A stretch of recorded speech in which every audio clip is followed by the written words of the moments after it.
Hey guys, welcome to Green Bean Fiction. So in today's video we are gonna see, what if Deku was raised by the 7 deadly sins?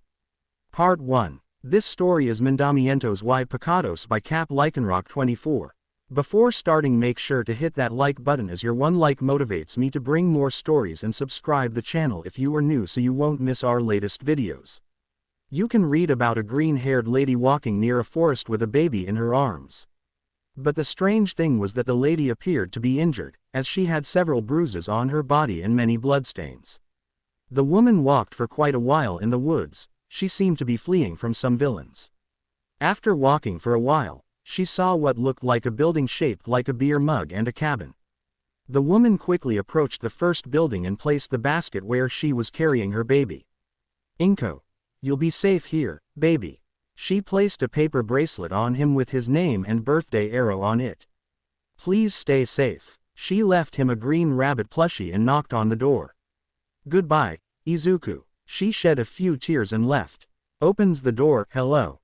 Looks around. "That's strange. Question mark, question mark, question mark. 2. Who is Elizabeth?" A blonde boy who was cleaning a beer mug asked. "Elizabeth. I think it was just the wind." She stopped when she heard some crying. She looked down and saw a baby with a few green hairs. "Oh my god." Question mark, question mark, question mark. 2. What's wrong, Elizabeth? A brunette girl with pigtails asked. Elizabeth picks up the baby and turns around. "There's a baby here." Question mark, question mark, question mark. 3. What? Approached Elizabeth. "Poor thing. Who would leave him here?" Looked at the baby. Question mark, question mark, question mark. 2. Calm down, Diane, call the others. Diane. Yes, Captain. She went to call everyone. After a few minutes, there would now be at least 18 people at the scene. Question mark, question mark, question mark. 4. So you're saying the baby was at the door? Looks at Elizabeth. Elizabeth. That's right, I confirm. It seems they left it here. Merlin. Question mark, question mark, question mark. 5. So this is what a human baby looks like, said a woman with long orange hair who didn't appear to be wearing clothes. Elizabeth. And what will we do about Meliodas? Meliodas.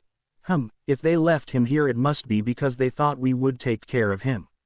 He turns towards the baby and sees that all the women in the place were surrounding him. Diane. It's very cute. Question mark, question mark, question mark. 5. I must admit, he's quite cute. Question mark, question mark, question mark. 6. Derriere. Don't get attached to him. We must find his parents. Derriere. We could be their parents. Monspeet looks at the aforementioned, who was left in shock. Diane. No, King and I will be their parents. King. Okay. Question mark, question mark, question mark. 7. That's not fair. Carefully picks up the baby. Ban and I will take care of him. The aforementioned person spat out the beer he was drinking. Ban. Cough cough. What? Elaine. I don't mean to sound rude, but Monspeet's right. We should find her parents. Question mark, question mark, question mark. 8. I don't think it will be necessary. Meliodas. What do you mean? Gauther. I saw into the baby's mind. There wasn't much to see, but I managed to make out a woman with green hair. She looked badly injured. She also seemed frightened and agitated, as if someone were chasing her. Question mark, question mark, question mark. 9. So I'll leave him here to save the poor woman, said a man with a mustache and wearing a green suit. Gauther. That sounds like Escanor. Question mark, question mark, question mark. 10. She probably couldn't have gone far if she looked injured. Gallant, Greyroad, and Frodron, search the area. Maybe we can at least find her body. The men nodded and went to look for the woman. 11. He's so cute. Picks up the baby. What do you say, Zeldris? We could take care of him. He'd be our baby. Zeldris just blushed. Zeldris. First we should see if at least his mother is alive. Gelda. After 1 hour on Greyroad, Gallant and Frodron returned to the tavern. Zeldris. Did they find her? Gallant. That's right. Goes to Frodron. Lower it. Frodon. Lowers Inko's body. Unfortunately, by the time we arrived, they would have already killed her. Greyroad. We found the killers and we killed them. Zeldris. I see. That's a shame. Then we must let her rest. He approached Inko's body, and a kind of light blue ball emerged from it. Rest, ma'am. Elizabeth. So Muscular will rest in peace. She sees Inko's soul approaching the baby. Don't worry, we'll take very good care of him. She smiled. Inko's soul stared at him for a few seconds before going up to the sky. Meliodas. All right, it's decided. We'll all take care of him. Do you agree? They all looked at each other, then at the baby, and then nodded. Everyone. We will take care of him. By the way, what's the baby's name? A man with 4 arms and bluish-green skin asked. Gelda. She has a bracelet on her wrist. Checks the bracelet. It's called Izuku and her birthday is July 15th. Izuku began to move, then he cried. Gelda. It's okay now, I soothed him. Do you have something small? She remained silent. Zeldris. What's wrong, Gelda? He sees her. Gelda. I think the baby is hungry. Everyone saw the baby trying to nurse from Gelda's breasts, but he couldn't because of her clothes. Meliodas. Then I'll prepare some milk for him. Everyone turned pale. I'd better prepare it for you, said a guy with long, red hair and multicolored wings. Meliodas. All right. Gloxinia looks at the others. So who will be the first to look after Izuku? Elaine. Oh, I'll do it. She picked up Izuku and saw Gloxinia with a baby bottle. Gloxinia. Here you go. He gave the bottle to Elaine. Elaine. Thank you. She took the bottle and started feeding Izuku. He's so cute. Gloxinia. Hey Droll, help me bury Izuku's mother. I carry Inko's body. Droll. Okay. He went a little way with Gloxinia to bury Inko's body. The months went by for the sins and commandments. Of course, taking care of a baby wasn't easy, but they still loved and cared for him, and they knew they would do anything for the little freckled boy. Now a new member has joined that family, and everyone has grown fond of that little broccoli that is now filling their lives with more joy. Now Izuku is with a new family full of commandments and sins. The months went by, dealing with sins and commandments. Everyone had taken turns looking after little Izuku, and although it wasn't a problem taking care of him, after a few months the little one started crawling. So he was constantly watched by everyone. Now his first teeth were coming in, so his gums were sore. They also started giving him baby food so he could start getting used to solid foods. Diane. Come on, Izuku, you have to eat. She tried to give the little boy his baby food, but the little boy just refused her. Diane. Sighs. It is difficult. Merlin. Arriving with her. Don't you want to eat? Diane. No matter what I do, he won't eat the baby food. Merlin. I think I have an idea. He takes the plate with the porridge. Let's see. He encloses the porridge in a small, perfect cube, and brings it closer to Izuku. Look, Izuku. Izuku stared at the perfect cube with the porridge inside, then picked it up and put it in his mouth. Merlin. Good boy. Deactivated the cube and Izuku began to swallow the porridge in his mouth. The captain didn't make the porridge, right? Diane. No, Ban made it before they went to the lake to fish. She continued feeding Izuku. That's the way, Izuku. You're a good boy. Elaine. Enters the bar with a basket full of fruit. Hello, puts the basket on a table. How is Izuku? She approached Izuku. Diane. Okay, at least he's eating his porridge now. Wipes Izuku's face. Good, time for your bottle. Elaine. Oh, I want to feed him. Picks up Izuku. Diane. Okay, gives Elaine the bottle. Remember to pat her back after she finishes her milk. Elaine. Of course. Started feeding Izuku. You are cute. 1.5 years later. Everyone was gathered around Izuku as he began to stand up and try to take his first steps. Hawk. Come on, Izuku, you can do it. Diane. Come on, Izuku, come with mommy. Diane. The little boy looked at her and then took a small, somewhat clumsy step. That's it, come on. Elaine. No, come with mom. Elaine. Izuku saw her. Yes, come with me. Merlin. Look, Izuku. She created a small, perfect cube in her hand. Do you want it? The little boy paid attention. While the girls tried to get Izuku to take his first steps towards one of them, the boys just watched. Gallant. They really fight to get Izuku to give his first steps towards one of them. Fraudrin. Wouldn't you like Izuku to take his first steps towards you? Gallant. I admit that if. Zeldris. They're acting very childish, don't you think, Gelda? He turned to her only to see that she was trying to get Izuku's attention. Monspeed. Even Derriere is just like them, looking at the aforementioned Greyroad. Also Muscular. Meanwhile, the girls continued to try to get Izuku's attention. But in the end, Izuku fell due to the constant movements. Luckily, he only fell and didn't cry. Elizabeth. I guess that'll have to wait for another time. While the girls were distracted, Ban took Izuku's plushie and called his attention. Izuku stood up with great effort and took clumsy steps towards Ban.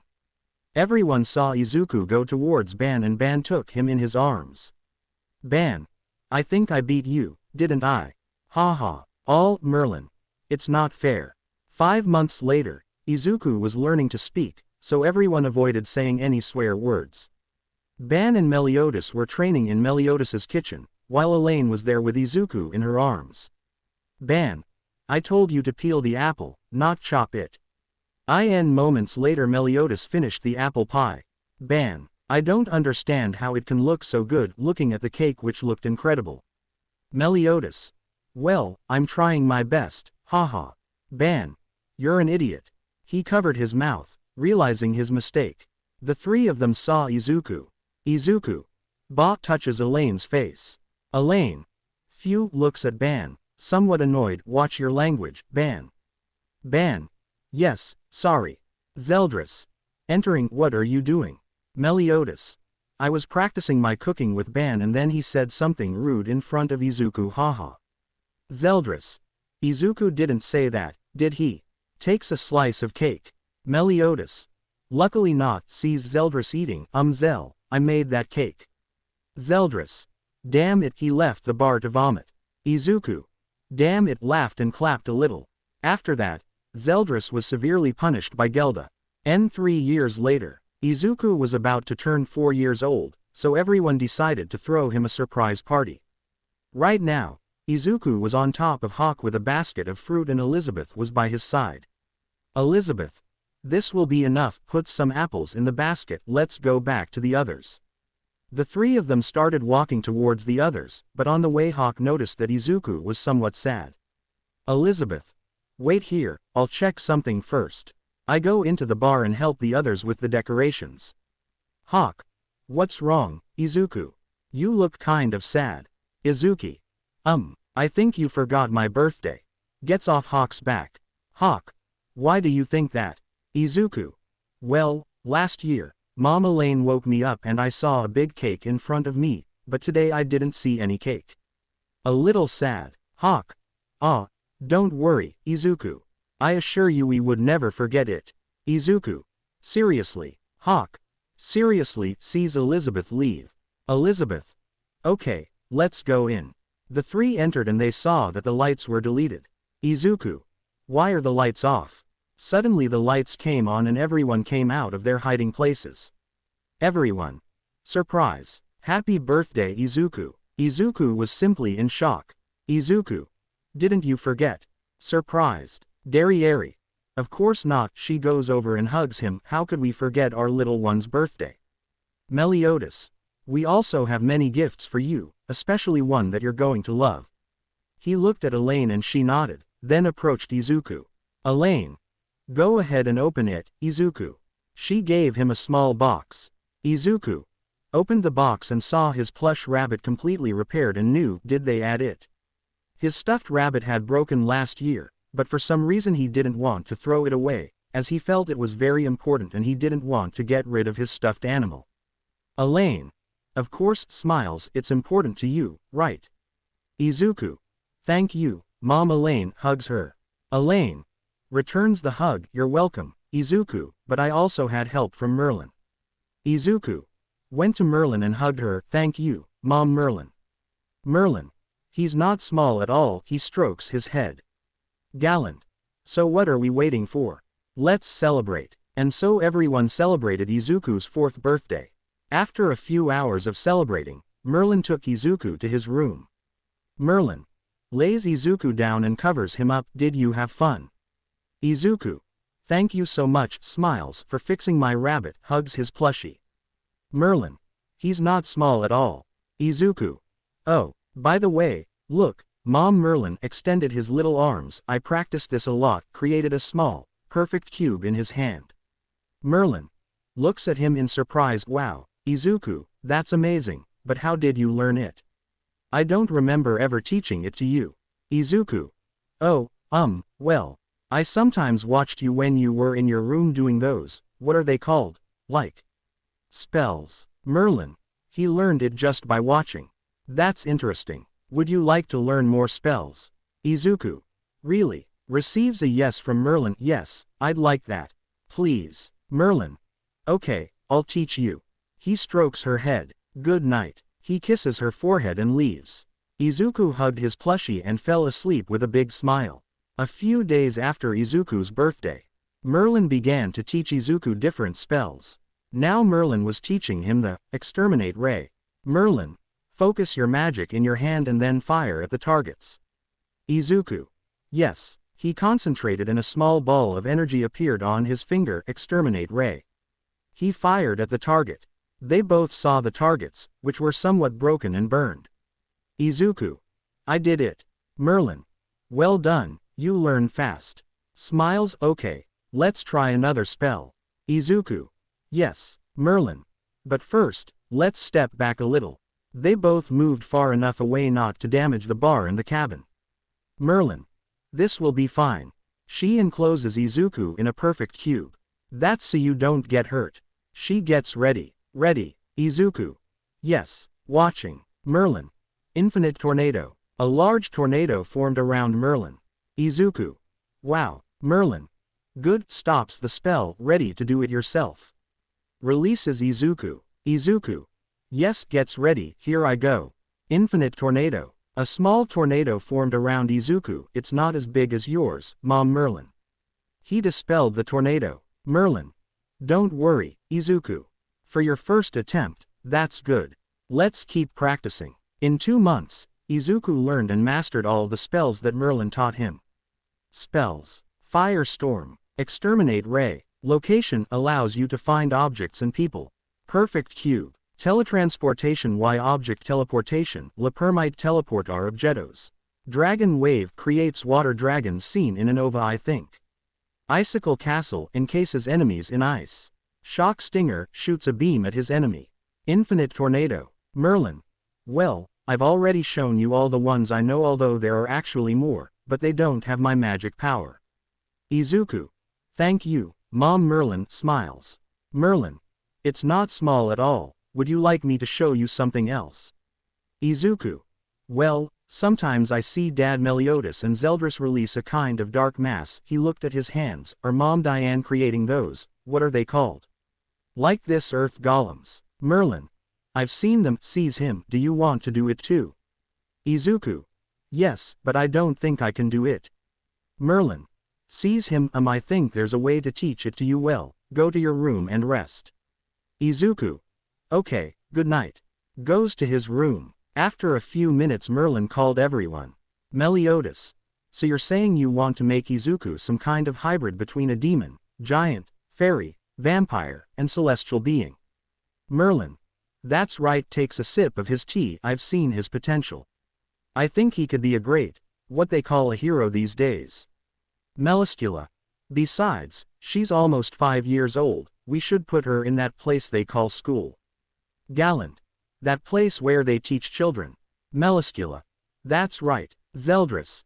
That's true. We can't always teach him things, and I think it would be good for him to meet more people. Gelda. Maybe he'll even bring us a little girlfriend. Hehe. Girls. Imagining Izuku and his partner on their wedding day. Ah. Meliodas. Well, I have no problem with turning Izuku into a demon, part demon, but what about you guys? Diane. I want my little one to be part of the giant. Droll. I support him too. King. I'm sure Izuku would make a great fairy king. Smiles. I support that idea too. Elaine. I support you, brother. Bloxinia. Well, I support the idea too. Elizabeth. Okay, I support the idea. Gelda. My little one will be part vampire. how wonderful. Merlin. Well, I'll need a sample of everyone's blood for the spell. 2 days later, everyone gave Merlin a blood sample, and after a few hours the spell ended. Ban. So you want me to make a cake with this? Looking at the tube containing the spell and the blood samples. Merlin. That's right, it will be easier for Izuku to take it. Ban. Okay, he went to the kitchen. While Izuku was training with the sword with Zeldris and Galland. Galland. Okay, little one, try to give me. Izuku. Yes. He ran towards Galland and tried to attack him. 2 hours later. Galland. You couldn't land a single hit on me. Looks at Izuku resting on the ground, but you're getting better, little one. Zeldris. Go wash up, Izuku. Izuku. Okay, goes to the bar and enters. It smells nice. He went to the kitchen and washed his hands and face. Elaine. Hello Izuku. Izuku. Hi Mom. Elaine smiles. What are you cooking? It smells delicious. Elaine. Oh, Ban's making a cake, do you want some? Izuku. Yes. Raises his arms. Elaine. Hee hee, okay, go sit down, it's almost ready. Izuku went to sit down and waited for his cake. Ban. Arrives with him. Here you go, shorty. He gave him the slice of cake. Izuku. Thank you. Started eating. This is delicious. Continues eating. Ban. Looking at him. And don't you feel different? Izuku. Confused. No. Why? Ban. Not for nothing. After a few minutes, Izuku finished eating, but after a few moments he started to feel sick. Izuku. My stomach. Touching his stomach. Escanor. Seems to be taking effect. Are you feeling alright, Izuku? Izuku. My stomach hurts. Escanor. Let's see. Approaches Izuku and touches his forehead. Good heavens, you have a fever, you should go rest. I'll bring you something to make you feel better. Izuku. Okay. He went to his room. Merlin. Appears using his teleportation. It seems to be taking effect. Escanor. Will it have other effects? Merlin. He'll only feel unwell for a few hours, but we should still take care of him. Escanor. Understood. He went to attend to Izuku. The next day, Elizabeth. Entering Izuku's room. Izuku. Are you feeling better? She approaches him. Izuku. Yes. He sits up a little. Wah. He yawned. Elizabeth. Notices that Izuku has fangs. Seems to have worked. Don't you feel different, Izuku? Izuku. No. Stretches and sees darkness coming from his hand. Oh look Mom. Eli. Excited. Elizabeth. Oh, it's amazing, Izuku. Smiling. She pets him. Let's show the others. Izuku. Yes. After Izuku revealed his darkness, everyone knew the spell had worked, so they all decided to train him to control his new abilities. The years went by for Izuku and his family. When he turned 5 years old he was enrolled in kindergarten. 6 years. Zeldris and Meliodas helped him control his darkness and demonic marks. 7 years old. Elaine, Gloxinia and King taught him mastery of the spear Chastiful and Basquias. I think that's how it's spelled. Elaine taught him wind control. 8 years old. Diane and Droll taught her earth control and also taught her how to use their techniques. 9 years old.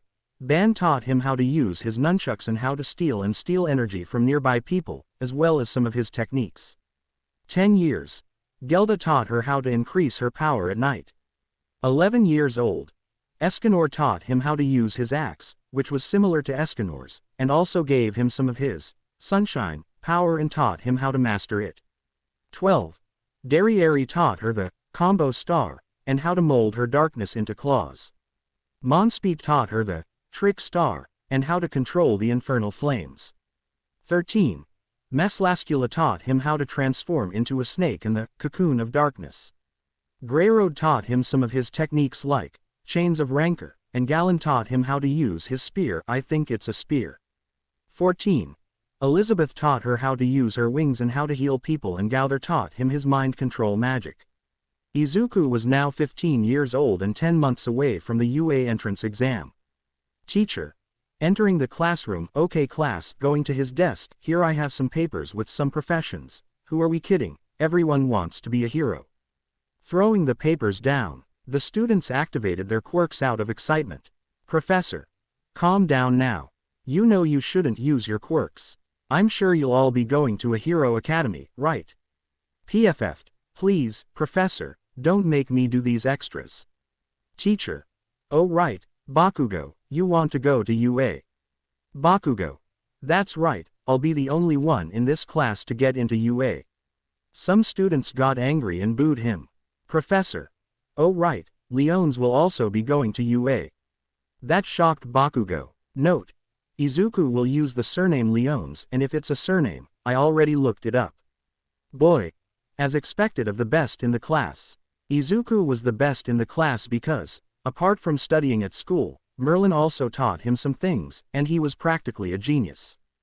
Girl. You'll definitely get in, Izuku. Izuku. Hee, thanks. Professor.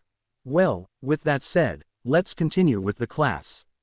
After classes, Izuku was already putting his things away and was about to put away his notebook, but Bakugo snatched it from him. Bakugo. What do you have here? Reads the notebook. Ideas for my quirk. Izuku. Give it back to me. Extended his hand. Bakugo. Do you think you're so great just because you're the best in the class? Huh, nerd. Izuku. The fact that I'm the best in the class is because I studied and worked really hard. Looking at him, and the fact that I wear these glasses doesn't mean I'm a nerd. Bakugo. Tisk. He made a small explosion in his hand. Do you want to fight? Izuku. Using our quirks in public places is illegal and it could go on your record. He sees it. That means they might reconsider letting you into UA. He bent down a little and his glasses fell off. Oops. He ducks down. Bakugo. Tisk. Angrily. He made an explosion in his other hand, burning the notebook. Haha, now here you have. He looked at his hand and saw that he now had shoes in it. What? Izuku. Stands up with his glasses on and his notebook in his hand. Oh, sees the burned shoes. Hey, aren't those your shoes? Bakugo looked down and saw that he didn't have his shoes on. Bakugo. Son of a. He saw that Izuku had already left. Damn it. Izuku. The trick star is really useful in these cases. Hee. His cell phone rings and he answers. Hello. Elizabeth. On the phone. Izuku, can you hear me? I hope so. I'm still not used to this. Izuku. I hear you, Mom. Eli. Hee. What's up? Elizabeth. Can you buy some things at the market? I'll send you the list by a message. Is that what they're called? Izuku. Yes, that's what they're called, and of course I buy them. Elizabeth. Thank you, I'll send you the list, if I can send it. Well, goodbye. Hangs up. After a while, Izuku finished shopping and headed home. Izuku. I think I have everything. Looking at the list, yes, I have everything. Goes through a tunnel, but as he passes through he feels a small magical power. Huh. V. Lodo. Ah, you seem like a good container. He lunged at Izuku, but Izuku caught him in a perfect cube. Ah, hey, let me out. He tries to get out. Izuku. You're a villain. I'm not going to let you out. Senses another, slightly stronger magical power, and it seems a hero has arrived. Then they heard someone coming out of a sewer. Fear not, young man, do you know why? Because I am already here. He stopped upon seeing the villain locked up. Oh wow, you caught him. Izuku. That's right. Sees him. Wow, it's All Might. Takes out his notebook. Could I have his autograph? Ha ha ha, of course young man. Signs the notebook. Here you go. Sees the villain locked up. Now how do I take you? Izuku. An idea occurs to him. Oh wait, I have an idea. He points at the villain and a small green beam shoots from his finger towards him. V. Lodo. Hey, what did you do to me? He fell into a deep sleep. Oh, that's great, young man. Izuku. Thanks, it's part of my quirk. He releases the villain from the cube. What's your quirk? Young man starts putting the villain in bottles. Izuku. Remembers what Merlin told him. My quirk is energy manifestation. I can generate a kind of energy that I can manifest in different ways. Seriously? Like what? Izuku. Well, like this. Releases some of his darkness. I can also manifest it as fire, ice, lightning, and other things, and also as wings in the cube where I imprisoned the villain.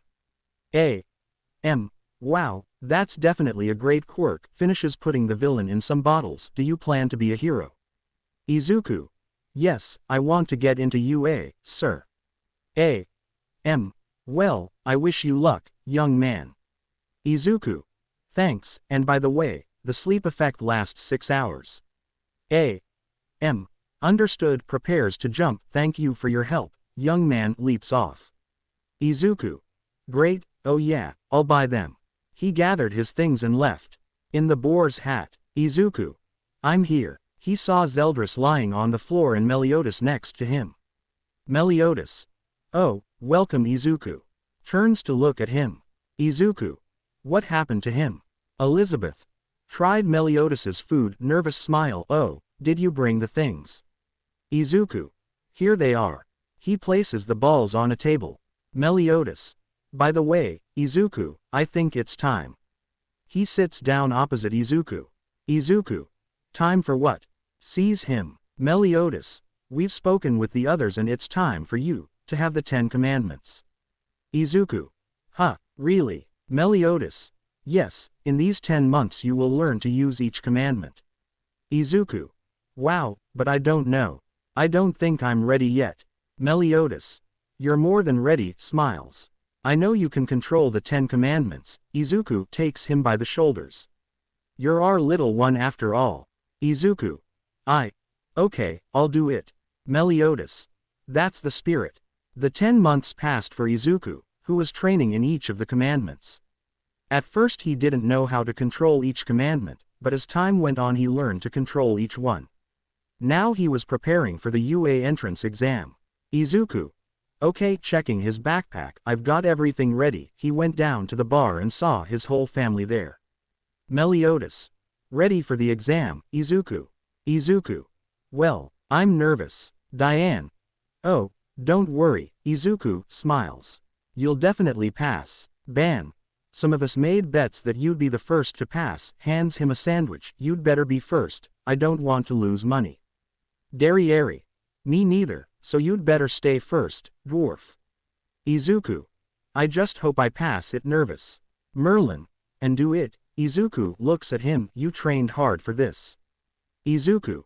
Smiles. Yes. Grabs his things. See you. Leaves. Diane. They grow up so fast. King. I hope things go well for you. In the UA. Izuku. In front of the academy. Okay. Here I go. Takes a step but trips. Damn it, before he hit the ground something caught him. Huh. Suyu. Helps him up and pulls her tongue back. It looked like you were going to fall, so I caught you with my tongue. Hiro. Izuku. Ah, yes, thank you. Suyu. You're welcome. See you later. Leaves. Within the academy. P.Mike. Hello everybody. Denmi yeah. Silence. P.Mike. Ah, difficult audience. Well, I'm here to explain how the physical exam will be. Points to the screen. You'll have to destroy robots worth 1, 2, and 3 points, and there's also, interrupted by a blue-haired boy. Excuse me, may I ask a question? Standing up, the brochure says there are 4 robots instead of 3. He said, showing the sheet. This kind of mistake must be very embarrassing for a top academy like UA. Izuku.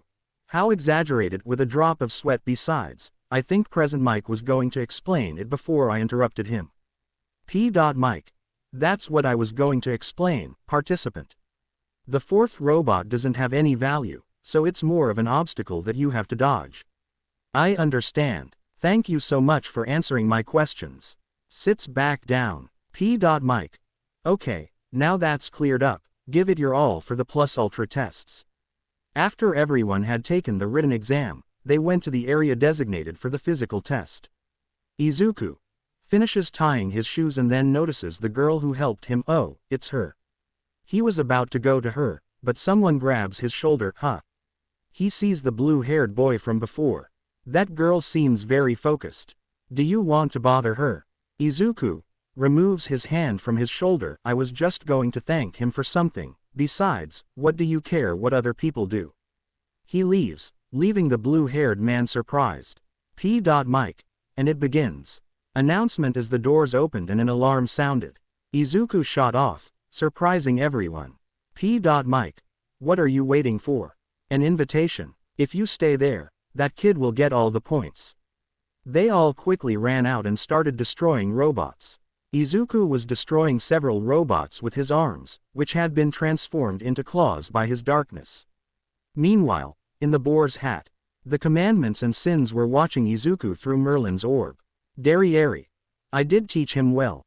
Smiling as she watched Izuku destroy the robots with his claws. Gallant. Come on kid, destroy those robots. Haha. Elizabeth. If it continues like this, it will surely happen. Merlin. That's right, he'll undoubtedly pass the exam, looking at Izuku, as expected of our little one. Back at UA in a room. It seems there are some very promising youngsters this year, said a sort of mouse, bear, dog, any that catch your eye. Vladking. The explosion guy isn't bad, but his behavior is very aggressive. Midnight. We can add that looks at Izuku, that boy with the claws isn't doing badly either, looks at Izuku's points, in fact it looks like he'll end up in first place. M. Sees Izuku on the screen. Oh, it's the boy who helped me. Snipe. Can I help you? You mean like when you caught that sludge villain? M. That's right, I confirm, his quirk is truly interesting, looks at Izuku, although it seems he's only using that dark mass. Aizawa. What do you mean? M. He told me that his quirk is energy manifestation, looks at the other teachers, his body creates energy and can manifest it in different ways. Nezu. Like what? M. Well, besides that darkness, it can manifest its energy as fire, ice, wind, and many other things. Even as wings in a kind of cube. Nezu. That is interesting. Looks at the screen, it seems the time has come to see what you do against a great threat. Presses a button. With Izuku, he would have already finished collecting enough points. Izuku. I think that's enough. His darkness disappears from his arms. Suddenly the place began to shake. What? Guy. It's 0 points. Girl. It's huge. A large robot appeared and people began to flee from it. Izuku. Wow, it's really big. He was about to leave but heard someone shout, "Aid!" Izuku turned around and saw a brown-haired girl with some rubble on top of her. Without thinking, Izuku went to her, but as he got close, he saw another girl with blonde hair and glasses approaching the brown-haired girl. Question mark. 2. Are you okay? I removed some rubble. Question mark. 1. I think I twisted my ankle, sees the foot of 0 points about to crush them, watch out. Both girls closed their eyes expecting to be hit, but after a few seconds of not receiving any blow, they both saw that they were locked inside a cube. Izuku. I'll take care of it, he said, creating dark wings on his back and flying off towards the robot. Everyone saw Izuku go towards the robot, but they noticed how Izuku began to grow and also how his appearance changed. Everyone watched as Izuku transformed into a large green snake with black spots. Izuku began to wrap himself around the robot and squeeze it with his body. Izuku. Just a little more, he squeezed harder, destroying the robot. There, he began to revert to his human form and went towards the girls. Are you alright? He dismantles the perfect cube. Question mark. 2. I do, but she's hurt. Then P. Mike arrives with an old woman by his side. P. Mike. Are there any injuries? Question mark. 2. This way. R. Ger. Goes with them. Let's see what you have. Question mark. 1. I twisted my ankle. R. Girl. Okay, allow it. She kissed her forehead and the girl's ankle began to heal. Question mark. 1. It doesn't hurt anymore, thank you very much. R. Girl. You're welcome. Now, if you'll excuse me, I need to go check if there are any more injured people. After the exam, Izuku was on his way home. Izuku. Maybe I lost points for destroying that robot, but it doesn't matter, I'm glad those girls are okay. Enters the bar. I'm here. Elizabeth. Oh, welcome, Izuku. She said, handing a dish to a customer. Escanor. Cleaning a beer mug. How did it go? Izuku. Approaches the bar. Well, I think that's fine, at least I think I'll let you through. Escanor. Oh, come on, don't be sad. He said, taking a glass and filling it with ice cream. Come on, Cheer up. Giving her the ice cream. Izuku. Thank you, Dad Escanor. 2 hours later. Diane. Thank you, come back soon. Saying goodbye to the last customers. Then everyone started to arrive. Muscular. Carrying Izuku with her darkness. Well done, Izuku. You really destroyed that robot, haha. Izuku. Thanks hehe. Wait, how do you know about the robot? King. We saw you from Merlin's sacred treasure. Izuku. I see. Derriere. Grabs Izuku and squeezes him in a hug. You did great, kid. Stroking his head. Izuku. Thank you, Mom. Derriere smiles. Zeldris. Even if you lost points for destroying that robot, I'm sure you passed. Meliodas. You also did very well saving those girls, Izuku. Izuku. Thank you, Frodden. We just have to wait and see if you got into that academy. Gallant. When will they announce it? Izuku. So a letter will be sent. Elaine. Then all that's left is to wait. Izuku. Ice cream. Ban. Then we have to wait. Come on, Shorty, help me make dinner. He looks at Izuku and points to the kitchen. Izuku. Smiles. Yes, of course, I'm just going to change. He went to his room. The days went by, making Izuku even more nervous as he waited for his letter. They were just finishing cleaning the bar and clearing the table, but were interrupted by Diane, who kicked the door into the bar. Ban. Hey, what's wrong with you? Diane ignored him and went straight to Izuku. Diane. Izuku, your card. Shows him the card. Izuku. It's here. Takes the letter. Oh my gosh, I'm so nervous. Meliodas. Relax, Izuku. First, let's call everyone so they can see your results. Izuku. Okay. After a few minutes everyone was gathered at the bar. Gloxinia. Let's open it. Izuku.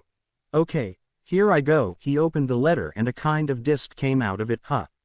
The disc activated and a hologram appeared. Nezu. Am I a dog? Am I a mouse? Am I a bear? No, I'm the principal. Muscular.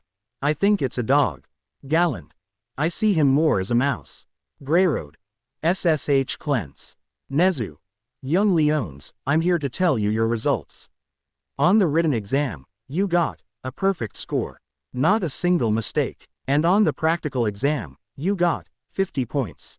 Congratulations. Welcome to UA, Izuku. Did I do it? Everyone. Well done, Izuku. Nezu. But wait, there's more.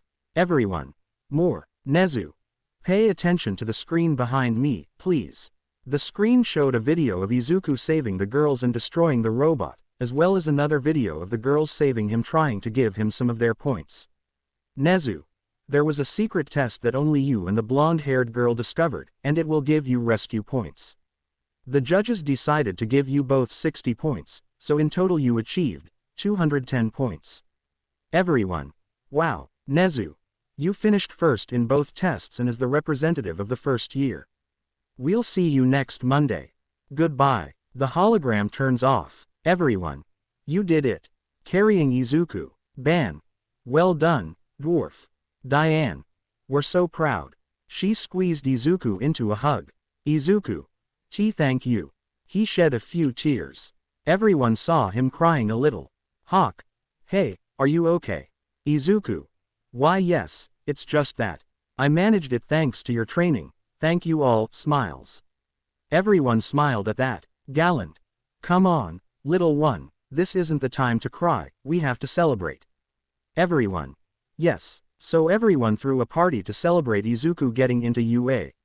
The following Monday, Izuku and all the girls were preparing Izuku for his first day of school. Diane. Okay, are you bringing your books? Izuku. Yes. Elaine. Is your uniform complete? Izuku sad face or not. Sip. Elizabeth. Do you have your cell phone? Izuku. Yes. Gelda. Clean underwear. Izuku. Oh, understand. Gelda. Sorry, I haven't been this nervous since you started kindergarten. Derriere. Calm down, he'll be fine. She shoved a sandwich into Izuku's mouth. Remember to eat well, try adding another sandwich. Izuku. Takes the sandwich from his mouth. You're nervous too, Mom. Derriere, just like everyone else, hehe. Merlin appears with his Teleportation. Merlin. Everyone, calm down, he'll be alright. She goes to Izuku. Extend your hand to me, Izuku. Izuku. Okay, extends his hand. Merlin took Izuku's hand and a ring appeared on it. Merlin. Alright, with this ring you can summon our sacred treasures, except for mine and Escanor's. But you already have your own axe, right? You know how to use its abilities, don't you? Izuku. Yes, I remember. Merlin. Smiles. Good luck, Izuku. Izuku. Nods and gathers his things. See you later. Leaves. At UA, Izuku was walking through the hallways looking for his classroom. Izuku. 1A. 1A. Oh, here it is. Sees the door. Wow, it is big. Although even so, Mom Diane and Uncle Droll wouldn't fit in at their true sizes. Enters the classroom and sees a strange scene. There was the blue-haired guy from the test arguing with Bakugo. Get your feet off the table. Don't you have any respect for your colleagues and those who made them? Bakugo. Huh, and what school do you go to? I'm Tenya Iida and I come from Sume Academy. Bakugo. An elite. It'll be fun to crush you. Iida. Crush me? You seriously want to be a hero? A little terrified by Bakugo's attitude until he notices Izuku at the door. Izuku. Noto al Peliazul Acerdandos. Iida. Hello, I'm Tenya Iida from Su Academy, interrupted by Izuku. Izuku. Yes, I know who you are. I heard you talking to him, pointing at Bakugo. I am Izuku Leones. Iida. Leones, did you discover the secret of the test? Right, Izuku. What? Confused. Iida. I hate to admit it, but you're a good guy. I misjudged you, Izuku. Thanks. Well, I also owe you an apology for how I spoke to you during the test. I was nervous and I got carried away. I'm sorry. Iida. Don't worry. Ah, it's you, curly hair. Said a brunette girl. Izuku. Curly hair. Turns around and sees the girl. Ah, you're the girl from the test. You passed, just like the teacher said. Oh right, I'm Ochako Uraraka. Smiles. Izuku. Izuku Leones Sonrie. If you're looking to make friends, do it somewhere else. He said from behind them inside a sleeping bag. Everyone. Huh, this is the hero's department, opening his jacket slightly and taking a sip of juice. It took you 8 seconds to shut up. We need to improve that. Coming out of his jacket. I am your homeroom teacher of Class A, Shota Aizawa, a pleasure to meet you. Everyone. Class tutor, Aizawa. I know it's sudden, but put this on. He pulls a gym uniform out of his sleeping bag and head to the gym yard. 10 minutes later. Everyone. Quirk evaluation tests. Surprised. Uraraka. What happened to the entrance ceremony? Aizawa. If you want to be heroes, you don't have time for that. In a tired tone. Leones, you were first in the tests. Here, he throws a ball to Izuku. At your school, how far could you throw it? Izuku. 63 meters. Aizawa. Try again, but this time with your quirk. I order him. You can do whatever you want as long as you don't leave the circle. Izuku. Okay, goes to the circle. Question mark, question mark, question mark. 1. So he came in first place in the tests, said a girl with pink skin and hair. How much do you think I got you? Bakugo. Tisk, his quirk only allows him to create indestructible cubes and swap things. Iida. Create cubes. Don't you know what he did in the test? Bakugo. Huh, confused. Uraraka. That's right, it turned into a giant snake and destroyed the 0-point robot by squeezing it with its body. That impressed everyone. Izuku. In the circle. Do I have to throw it with everything I've got? He saw his teacher. Aizawa. If you want. Izuku. Okay, takes off his uniform shirt, confusing everyone. Alright, takes off the shirt he was wearing underneath and then puts on his uniform. Aizawa. Why did you take off your shirt? Confused. Izuku. I had to get rid of the extra weight to throw it with everything I had. Everyone. Extra weight. Everyone watched as Izuku threw his shirt, and when it landed, it cracked the ground a little, impressing everyone. Izuku. Here I go. His darkness enveloped his arm, transforming it into a claw. Maybe I'll combine it with the wind too. He prepared to throw it, and a sphere of wind formed around the ball in his hand. Here it goes. He threw the ball, creating a small crater beneath him and a powerful gust of wind that forced everyone to take cover. After a few seconds, everyone stopped covering themselves. Aizawa sees the result and his eyes widen in shock. Izuku. How much was it, sensei? Aizawa. This kid impressed, he shows the result to everyone. All. 6 kilometers. Bakugo.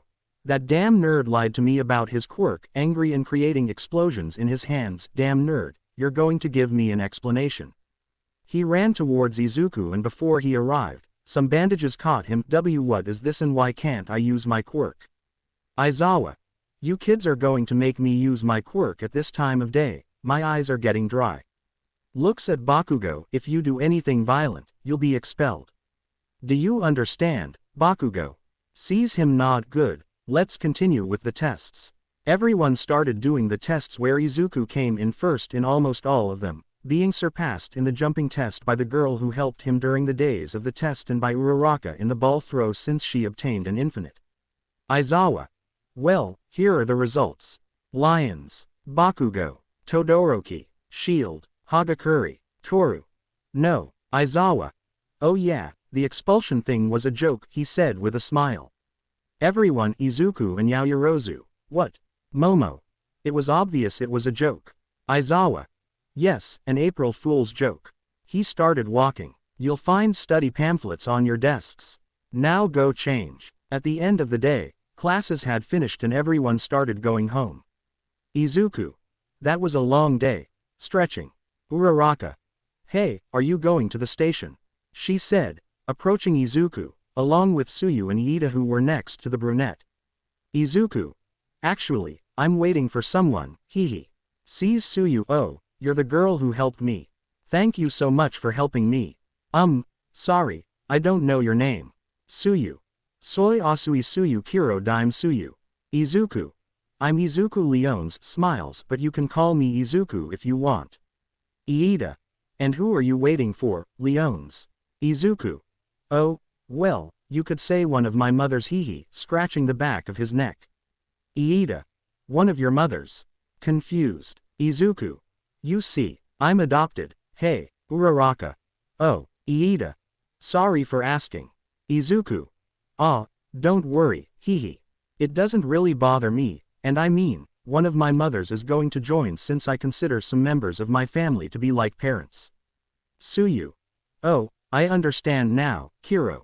Izuku. They all turned around and saw a white-haired girl walking towards them. Elizabeth. How was your first day? Izuku. I did well, Mom. Eli smiles. Elizabeth. Smiles. I'm glad. Looks at the others. Oh, and who are they? Izuku. They are some classmates. Iida. I'm Tenya Iida, a pleasure, miss. He bows. Uraraka. I'm Ochako Uraraka, nice to meet you. She gives a small bow. Tsuyu. I'm Asui Tsuyu Kiro, nice to meet you. She gives a small bow. Elizabeth. It's a pleasure, guys. Well, I'm Elizabeth Leones and I'm the, well, it's hard to say. Izuku. I already explained it to them, don't worry. Elizabeth. Oh, I see. Well, I'm one of Izuku's mothers. The three of us. It's a pleasure. Elizabeth. It's a pleasure, I hope you and Izuku get along well. The three. If. Elizabeth. Well, it's nice to meet you all, but we have to go now, Izuku. We need to buy some things at the market. Izuku. Sure, see you guys tomorrow. He started to leave with Elizabeth. The three of them. Goodbye. A new day begins for Izuku as he heads to UA. Izuku. Going down the stairs until he reached the bar. I'm leaving now. Diane. Don't leave without eating. Gives him a sandwich. Izuku. Thanks. Takes it. See you. Leaves. On the way to UA, Izuku met Tsuyu. Izuki. Tsuyu. Tsuyu. Turns around and sees him. All. Leones. Good morning, Kiro. Izuku. Good morning. Smiles. And you can call me Izuku if you want. Tsuyu. I'm okay, Kiro. They talked about many things along the way. Tsuyu. Then you can manifest your energy as wings. Kiro entering the room. Izuku. That's right. Enters and goes to his seat. Classes continued as normal. First they had English classes with present Mike. Mike. Who knows the answer? Raise your hand. Shouts very loudly. Everyone. That's normal. At midday everyone went to the dining room. Lunch rush. Eating white rice nourishes your bones. Izuku. Thank you. He took his tray and went to sit at a table. Uraraka. Hi Izuku, can we sit down? With Iida and Tsuyu beside her. Izuku. Short smiles. So everyone started eating and practicing. Izuku. Pulls out a small bag. Iida. What is that, Leones? Izuku. Oh, these are some cakes one of my parents made. Do you want one? He opened the bag, showing the small cakes. Uraraka. Wow, they look amazing. Well, I'll take one, thanks. Takes a cake. Tsuyu. Me too. Hiro takes a cake, thank you. Iida. Well, me too, takes a cake, thank you very much. The three of them took a bite of the cake and immediately had a culinary orgasm. Uraraka. They taste amazing. Tsuyu. They taste really good, Hiro. Iida. They really are delicious. Making some arm movements. Izuku. Hee, thanks, I'll tell my dad, Ban. After lunch they continued with the hero classes. Izuku. Who will teach us now? He asked, waiting in his seat. I'm entering through the door like a normal person. Almost everyone. All Might. Kirishima. So it's true that he'll be giving us classes. Tsuyu. That outfit is from the Silver Age, Hiro. I'll be teaching you today's hero class. We'll build your heroic foundations through various lessons, she said, striking a pose, and we're starting today with. She pulled out a card that said, Battle, Combat Training. Bakugo. Training. With a macabre smile. Izuku. Combat. And to begin your first battle. He pressed a button and the wall opened, revealing many numbered briefcases. We've prepared the costumes you submitted in your application to match your quirks. Go change and meet at the Gamma Field. He said, then ran off. A few moments later, everyone was arriving at the Gamma Field. Okay then, let's begin. Tsuyu. Wait, sensei, we still have Leon's Kiro. Izuku. Arriving, I'm sorry I'm late. Everyone saw him in his suit. Only with normal arms. Uraraka. Your outfit is awesome, Izuku. Izuku. Thanks, yours looks great too. Okay, now I'll explain the exercise. After All Might explained the exercise.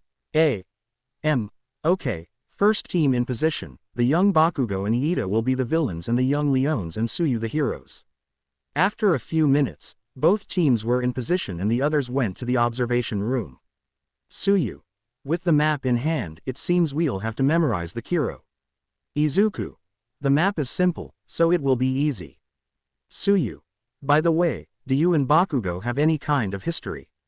He seems to hate you, Kiro. Izuku. You could say he was the bully at my middle school. He thought he was all that because he had a great quirk. Tsuyu. And why does he hate you? Kiro. Izuku. I had a fight with him because I defended a boy who was bullying. After I humiliated him, he stopped bothering other students, and he also hates me because I was the best in the class. Tsuyu. I see. Puts the map away. Do you have a plan? Kiro. Izuku. I know Bakugo will come for me. He puts a hand on his chin. I think I have a plan. He extended his hand and his ring glowed until a sword appeared in his hand. Tsuyu. A sword. Also, can we use weapons? Kiro. Izuku. I call her Lostbane, and don't worry, I won't use her to hurt anyone. I only need her for this. He said, activating the sacred treasure. A few minutes later the exercise began and Izuku and Tsuyu's team started entering the building. Looking at the screen, it seems the team of heroes split up to expand their search. Yaoyorozu. Shouldn't they be better off together? Kirishima. That's true, but that way the search for the bomb would be faster. Meanwhile, in the building, Izuku was running through the hallways until he turned a corner and dodged an explosion from Bakugo. Bakugo. So you lied to me about your quirk, you damn nerd. Izuku. What are you talking about? As far as I remember, I never told you what my quirk was. Bakugo stood still for a few seconds and remembered, it was true, he never told or heard what his quirk was. Bakugo. Tisk, it doesn't matter what quirk you have, I'll kill you. He launched himself at him with an explosion. Izuku dodged him and grabbed his right arm, then slammed him to the ground. Izuku. You always start with your right hand, Bakugo. Meanwhile, Iida was keeping watch over the place until he saw Izuku and Tsuyu enter. Iida. I see the heroes have arrived, but it doesn't matter, they'll never stop me. I'll still need help. Speaking into the communicator. Bakugo, can you hear me? I need your help. You're both here with me. Bakugo. What are you talking about? I have eyes right here. Iida. Huh, but Tsuyu and Leones are here with me. Bakugo saw Izuku, who was smiling. Izuku. I think your partner needs help, but we won't let you pass. Bakugo. Shall we stop? That's how it is. Bakugo looked behind him and saw Izuku. Huh, are there two of you? Izuku 1. Actually, there are 5 of us. 2 other Izukus appeared behind him. In the observation room, Kaminari. There are 5 lions. Melissa. I thought her quirk was that dark, windy mass. Uraraka. Does she also have a clone quirk? Actually, her quirk is energy manifestation. Her body creates energy that she can release or manifest in different ways. An example would be that darkness and wind on her first day. Everyone started talking about Izuku's amazing quirk, but Todoroki was paying more attention to it. The 4 Izukus were fighting against Bakugo. Izuku 2 kicks Bakugo, knocking him to the ground. Give up. You can't take on the 4 of us, and your partner is with Tsuyu and another me. Bakugo stands up and points his grenade-shaped glove at the Izukus. You know, my quirk makes my sweat create nitroglycerin. These gloves contain that. Do you know what that means? That means young Bakugo, don't do it. If you do, he'll kill you. Bakugo. If they're clones, then they'll just disappear, unless the original is with them, he'll just have to dodge it. He sees the Izukus and pulls the trigger on his glove, releasing a huge explosion. A strong tremor was felt in the building. Iida. What? Bakugo, you did that. Izuku. Now, he ran with Tsuyu towards the bomb. Iida. I won't allow it. He ran towards them. Izuku. And, now jump, Tsuyu. I trap Iida in a perfect cube. Tsuyu jumps onto the cube towards the bomb. Kiro touches the bomb. Bomb obtained.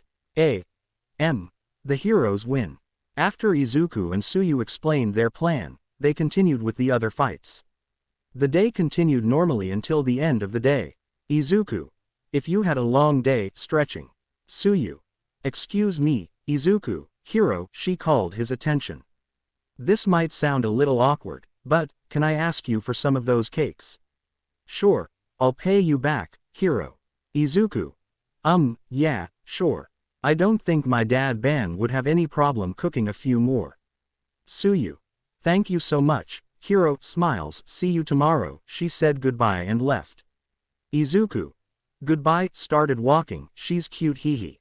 A new school day began. Everyone was in classroom 1. Chatting in groups about any other hobby or other matter until their teacher Aizawa appeared, making everyone sit down. Aizawa. Okay, today we'll do another very important activity that it cannot be overlooked. Everyone. Another test. They thought at the same time. Aizawa. Today, you will elect the class president and vice president. Everyone. It's a normal school activity. Mina. I want to be president. Kaminari. No, I'm the most suitable. Bakugo. Shut up, I'll be the president. So everyone asked to be president until Iida raised his hand and shouted. Iida. Hey, I know everyone wants to be class president. But you need to know it's a big responsibility and requires trust. That's why we're going to have a vote. Tsuyu. But we don't know each other well enough. Who should we trust? Hiro. Kirishima. That's right, plus they'll all be voting for each other. Iida. That's why we'll vote for the most trustworthy person. He looked at his teacher. Sensei, is that okay? Aizawa. Do whatever you want as long as you choose the representatives. He got into his sleeping bag and lay down. Iida. Very well, let's vote. A vote later. Lions -5 votes. Yaoyorozu -3 votes. Iida 0 votes. Izuku. 5 votes. But I didn't even get nominated. Bakugo. What the hell? Who voted for him? Angry shout. Some just looked away. Iida. Kneeling on the ground, 0 votes. I see. After all, I insisted on the vote. Aizawa. Okay, the president will be Leones and the vice president will be Yaoyorozu. A few hours later it was midday and now everyone was in the cafeteria for lunch. Izuku. They made me president so suddenly. I don't know if I'm sure I can do it. Uraraka. Don't worry, you'll do fine. Eating her rice. Tsuyu. You're right, hero. Iida. You'll be fine. You have the courage and good judgment you need, Leones. I voted for you because I know you can lead us. Izuku. You voted for me. Uraraka. I voted for you too. Tsuyu. Why yo Kiro? They were going to continue talking if it weren't for an alarm that went off. Level 3 alert. All students evacuate. Orderly. Iida. Level 3 alarm. What does that mean? Boy. That means someone infiltrated the academy, he said as he left with the other students. Iida. As expected from you. They know what to do in these situations. Everyone started leaving very quickly, pushing others, including the 4 friends. Izuku. Hey, watch out. Note on the window to the reporters, they're just reporters. I need to find a way to calm everyone down. An idea comes to him. Izuku unleashed his darkness and created a wall of enormous claws, then clapped his hands loudly, drawing everyone's attention. Izuku.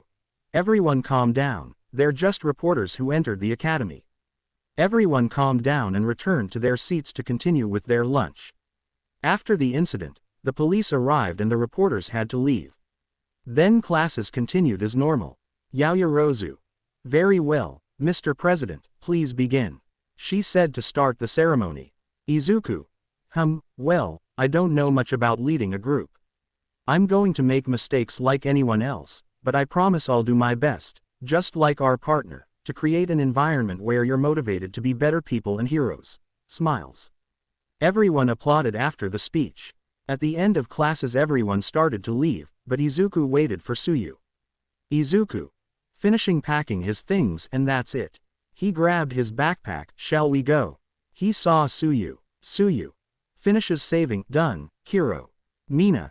Those two are very close, aren't they? She whispered to Uraraka. Uraraka. Oh, Tsuyu is going to pick up some cakes she ordered from one of Izuku's parents. Mina. Cakes. Uraraka. Yes, they're very delicious, drools a little and then wipes herself. Iida. That's right, I tried them too and they're really delicious, moving his arms. Mina. Damn, now I want to try them. Izuku. Approaching them with Tsuyu, if you want, you can order some. Knowing my dad, Ban probably made a lot. Mina. Really? Then I'll come with you too. She takes her backpack. Iida. I'd like to order some too, if it's not too much trouble. Izuku. Sure, are you coming Uraraka? Uraraka. Yes, of course, I want some too hehe. The 5 of them left the academy and headed to Izuku's home. After a few minutes of walking, the 5 arrived at their destination. Izuku. And this is my house, points to the boar hat. Uraraka. Wow, it's very cute. Mina. Is it just me, or does it look like a beer mug? Tsuyu. It's not you, it looks like Kiro. Izuku. Enters, I'm here. Elizabeth. Oh. Welcome Izuku, notice to Izuku's classmates, and I see you brought company. The 4. Good afternoon. Iida. I apologize for not giving advance notice. Elizabeth. Oh, don't worry, smiles. Izuku. Did Dad Ban finish the cakes? Elaine. Arriving with them wearing an apron, we just finished taking the last ones out of the oven. Ban. Arrives with several trays of cakes, here they are. Sees Tsuyu, oh, here are yours. I set them aside a while ago. Takes out a bag with the cakes inside, here you go. Tsuyu. Thank you so much, Kiro. She takes out the money and pays him. Ban. You're welcome, looks at the others, and what can I get you? Mina. They all look amazing, looking at the cakes, give me 3 strawberry and 2 chocolate. Ban. Puts the pastries in a bag, here you go. After a few minutes everyone ordered their cakes. Hawk. Coming down the steps, hey, what smells so good? The 4 of them looked at him. Did that pig just talk? Hawk. Isn't that normal? The 4. The pig talks. Izuku. We live in a world where 80% of people have special abilities, and that impresses you. Mina. Well, I've never seen an animal talk before. Looks at Hawk, it's interesting. Uraraka. True. Iida. Well, it's getting late and we have to go. Elizabeth. Be careful. The 4 of them. Thank you for the cakes. They said goodbye and left. Elaine. They're nice. Smiles. Izuku. Yes, smiles. Ban. And, who do you like? He sees Izuku blushing. Izuku. And nobody, blushing. The next day at noon, Aizawa made an announcement. Aizawa. Today you will learn about the fundamental skills of heroism.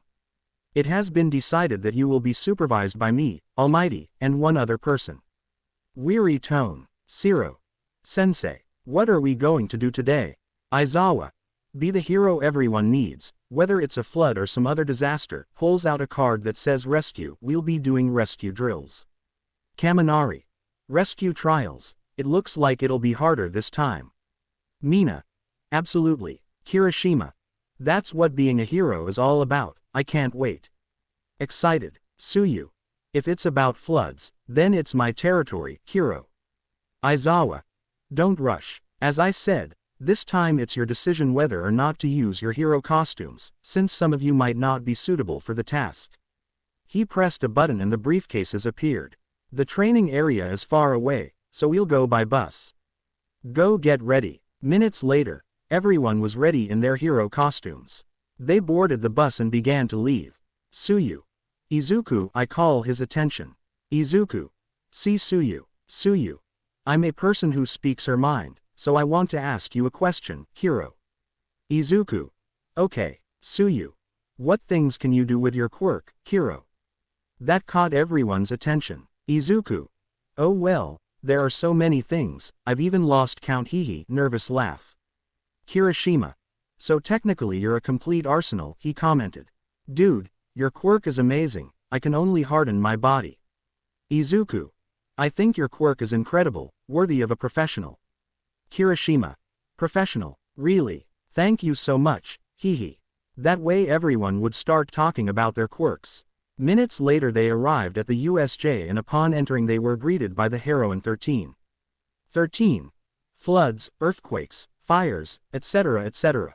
This is a training exercise for all types of disasters and accidents, he informed and bowed. Welcome to Ultimate Space for Jams. I'm 13, nice to meet you all. Izuku. He is the hero of Space 13. Uraraka. Wow, I've always liked 13. Excited. Aizawa. Approaches 13. 13, where is All Might?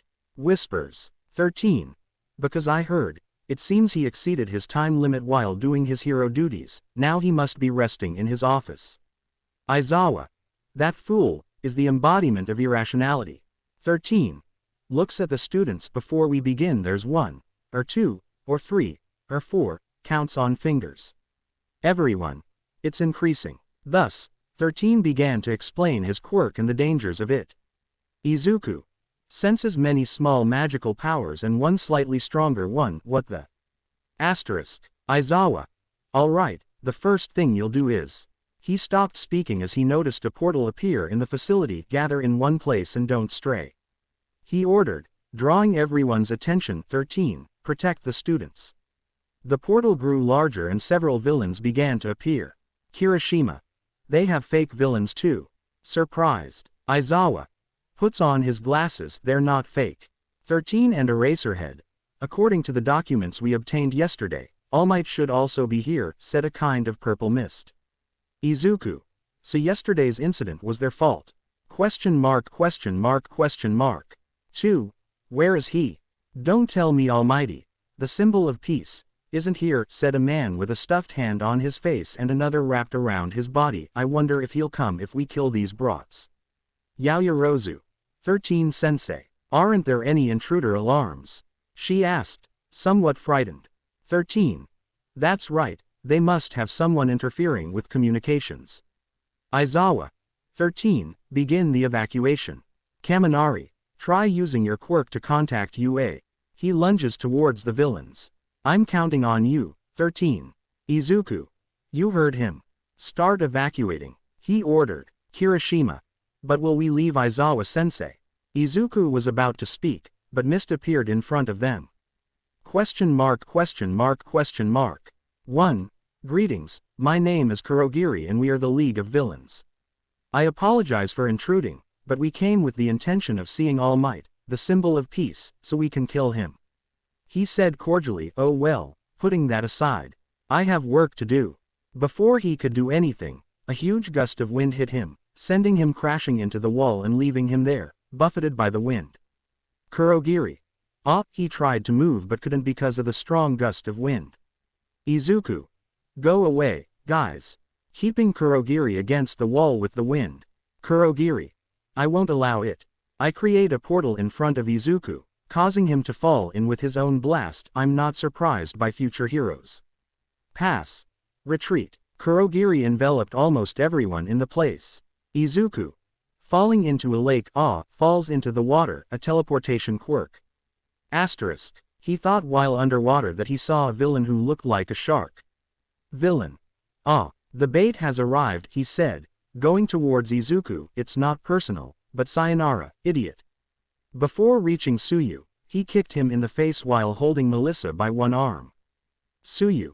Izuku. She enveloped Izuku with her tongue and led him to Melissa and the nearby boat. Izuku. Gracias Tsuyu. Tsuyu. You're welcome. Are you okay, Melissa? Hero. Boarding the boat. Melissa. Yes, don't worry, I'm fine. Tsuyu. So it seems we're in a tight spot, huh? Hero. Melissa. Do they want to kill All Might? How would they do that? Tsuyu. They must have figured out a way to kill him, Hero, she commented. Otherwise, it would be pretty pointless just to be here getting beaten up, right?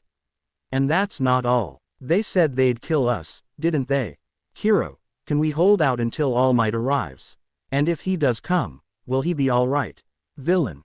Come here. An angry shout, and more villains began to surround the ship. Melissa. What do we do? Izuku. We're going to fight and I actually already have a plan. A few minutes later, Izuku climbs onto the roof of the ship. Hey, idiots. He calls their attention. Villain. Come here, brat. Izuku. I have a question for you all. He said, creating lightning bolts in his hands. Do you know what the best conductor of electricity is? He smiles. Villain. Knowing what's going to happen. Izuku. Water, of course. Shock stinger. I launch the lightning into the water, electrocuting the villains. Hold on tight, girls. I create tentacles of darkness and tie the girls up with them. Here I go. I create dark wings and fly towards the shore. After a few minutes, the three reached the shore and remained hidden in case another villain found them, but upon arriving they saw something heartbreaking. Eraserhead was defeated, lying slumped on the ground as a muscular, bird-headed creature with its brain exposed held Eraserhead's head. The creature also had a disintegrated arm. Tsuyu. And no, it can't be, whispers frightened. Melissa. Sensei. You saw what my Nomu is capable of, he said in a sinister tone. It's the symbol of peace, the perfect weapon to kill All Might. Izuku. So they want to kill All Might with that. He seems to have equal strength. Asterisk. At that moment Kurogiri appeared. Kurogiri. Tamura Shigaraki. Tamura. Tell me, did you kill 13 Kurogiri? Kurogiri. I incapacitated him, he said, but one of the students managed to escape. Tamura. If you weren't our means of transport, I would have disintegrated you. He said angrily and sighed. I guess it's game over. For now, let's go. Melissa. An Iranian. Suspicious. Tsuyu. Yes, but this is a little disconcerting. Izuku. Kiro. Izuku. Right, are they just going to leave? Just like that? What are they planning? Tamura.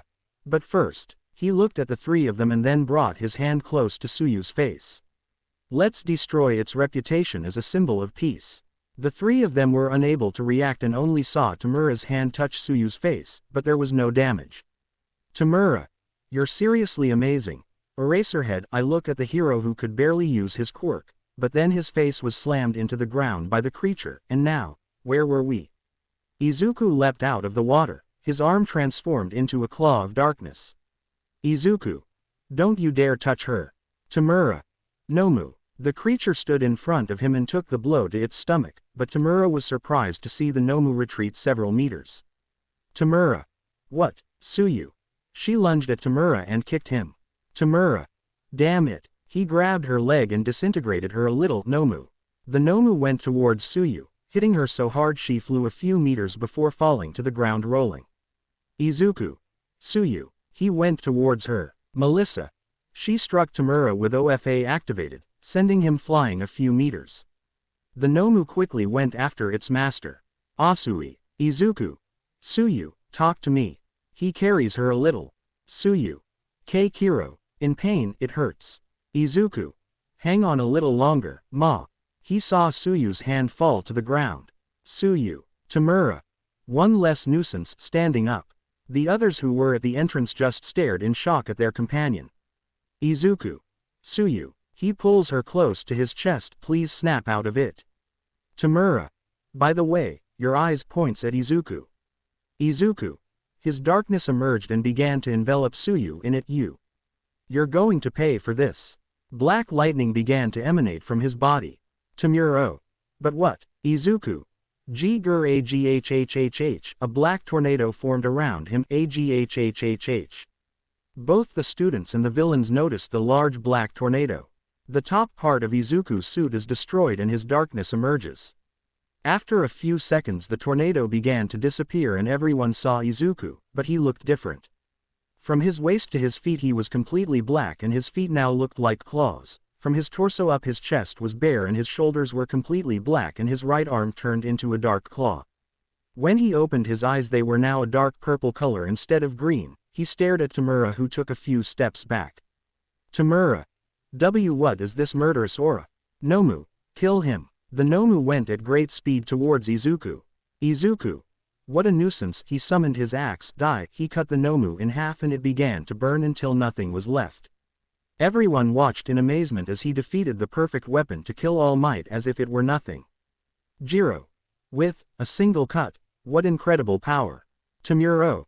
With one blow. It's impossible. It was the perfect weapon to kill All Might. He saw Izuku start walking towards him. Kurogiri. Tamura Shigaraki. I think we should retreat. In a frightened tone. Melissa. Noticing Tsuyu's body, Tsuyu went to her and saw that she was completely healed. Did I heal her? Carried Tsuyu a little. Tsuyu, can you hear me? Tsuyu. Waking up. Kiro. Melissa. Notice to the blonde. What happened? Melissa. Well, Leon's healed you and now he's defeated the thing called Nomu. Then Kirishima, Bakugo, and Todoroki arrived with them. Kirishima. Are you girls all right? Melissa. Yes, we're fine. Bakugo. Is that the nerd? He saw Izuku in the boar hat a few minutes ago. Some were playing cards or drinking until Meliodas and Zeldris sensed Izuku's magical power. Merlin. Appearing with his teleportation. Captain. Meliodas. Yes, he's using it. Zeldris. Assault mode. Back at USJ. Todoroki. It looks different. Tamura. You bastard. He ran towards Izuku. Izuku. He simply raised his hand and a kind of purple fire surrounded Tamura, causing him to fall to the ground. Tamura. What is all this pressure? Kurogiri. Tamura Shigaraki. He went towards Tamura but also fell to the ground due to Izuku's fire. Izuku. They are annoying vermin. He closed his hands slightly and the pressure increased. Everyone watched this with amazement and fear, but in the blink of an eye they saw a blonde boy appear behind Izuku and strike him on the back of the neck, knocking him out. Meliodas. Well, thank goodness we arrived on time. He picked up Izuku before he hit the ground. Uraraka. Who is she? Merlin. We can tell you that, she said, rubbing against Aizawa beside her, but first we have to heal your teacher. Elizabeth. Landing. Is anyone else hurt? She went towards Aizawa. Uraraka. Miss Leones. Ciro. Are we dead? Because I think I'm seeing an angel, seeing Elizabeth with her wings. Sato. No. We're alive. He saw Elizabeth healing Aizawa. Elizabeth. Finishes. Okay, how does it feel? Aizawa. Getting up. Very well. Sees that he no longer has injuries. Who are you? Elizabeth. Don't worry, we're Izuku's family, we've come to help you. Aizawa. Shall we come? I notice that there are at least 20 people around Izuku, and that 2 of them are very large. Meliodas. Gather. Received. He took Izuku's head and saw in his mind, I have him. He raised his hand and a small beam of light came out of it and passed through the heads of the commandments and sins. Zeldris. Find and protect the students, remember not to kill any villains. Commandments. Understood. They left. Meliodas. You too, help the students. Sins. If they went to help the students. Tamura. Appeared in front of Izuku through a portal created by Kurogiri with his hand outstretched, I'll kill you. In a swift movement, Tamura's hands were cut off by Meliodas. Tamura. Backing away. Kurogiri. Tamura Shigaraki, we have to go. Tamura. Damn it. Well, let's go, he said in pain, and Kurogiri began to cover him with his mist. Meliodas. I'll tell you this once, he calls Tamura's attention, you touch anyone from this academy again, and I'll be the one to kill you, with his purple eyes. Tamura just watched this in terror and finally disappeared with Kurogiri. After a few minutes, the heroes arrived, who were surprised to see the sins and the commandments. Luckily, the students told them they had come to help them. Then the police arrived and dealt with all the defeated villains. Suyu. Excuse me, officer, how are our teachers doing? Hero. Naomasa. Well, thanks to the young lady, he pointed to Elizabeth who was next to a sleeping Izuku, their wounds healed. Even so, we'll run some tests to make sure everything is all right. Everyone sighed with relief. Suyu. Approaching Izuku's family, how is Izuku? Hero. Elizabeth. Okay, I use a lot of energy so I'll need plenty of rest. Suyu. I'm glad, Hero. Everyone came closer. Mina. So they're Izuku's family. She saw everyone but was a little scared by Galland, Frodran, and Gayrode. Galland.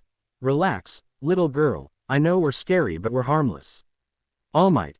Excuse me, approaching them, could we speak with you privately? Meliodas. Okay, let's go. Everyone followed All Might. Suyu. Sees Izuku, thank you for saving me, Izuku. She kissed him on the cheek and smiled.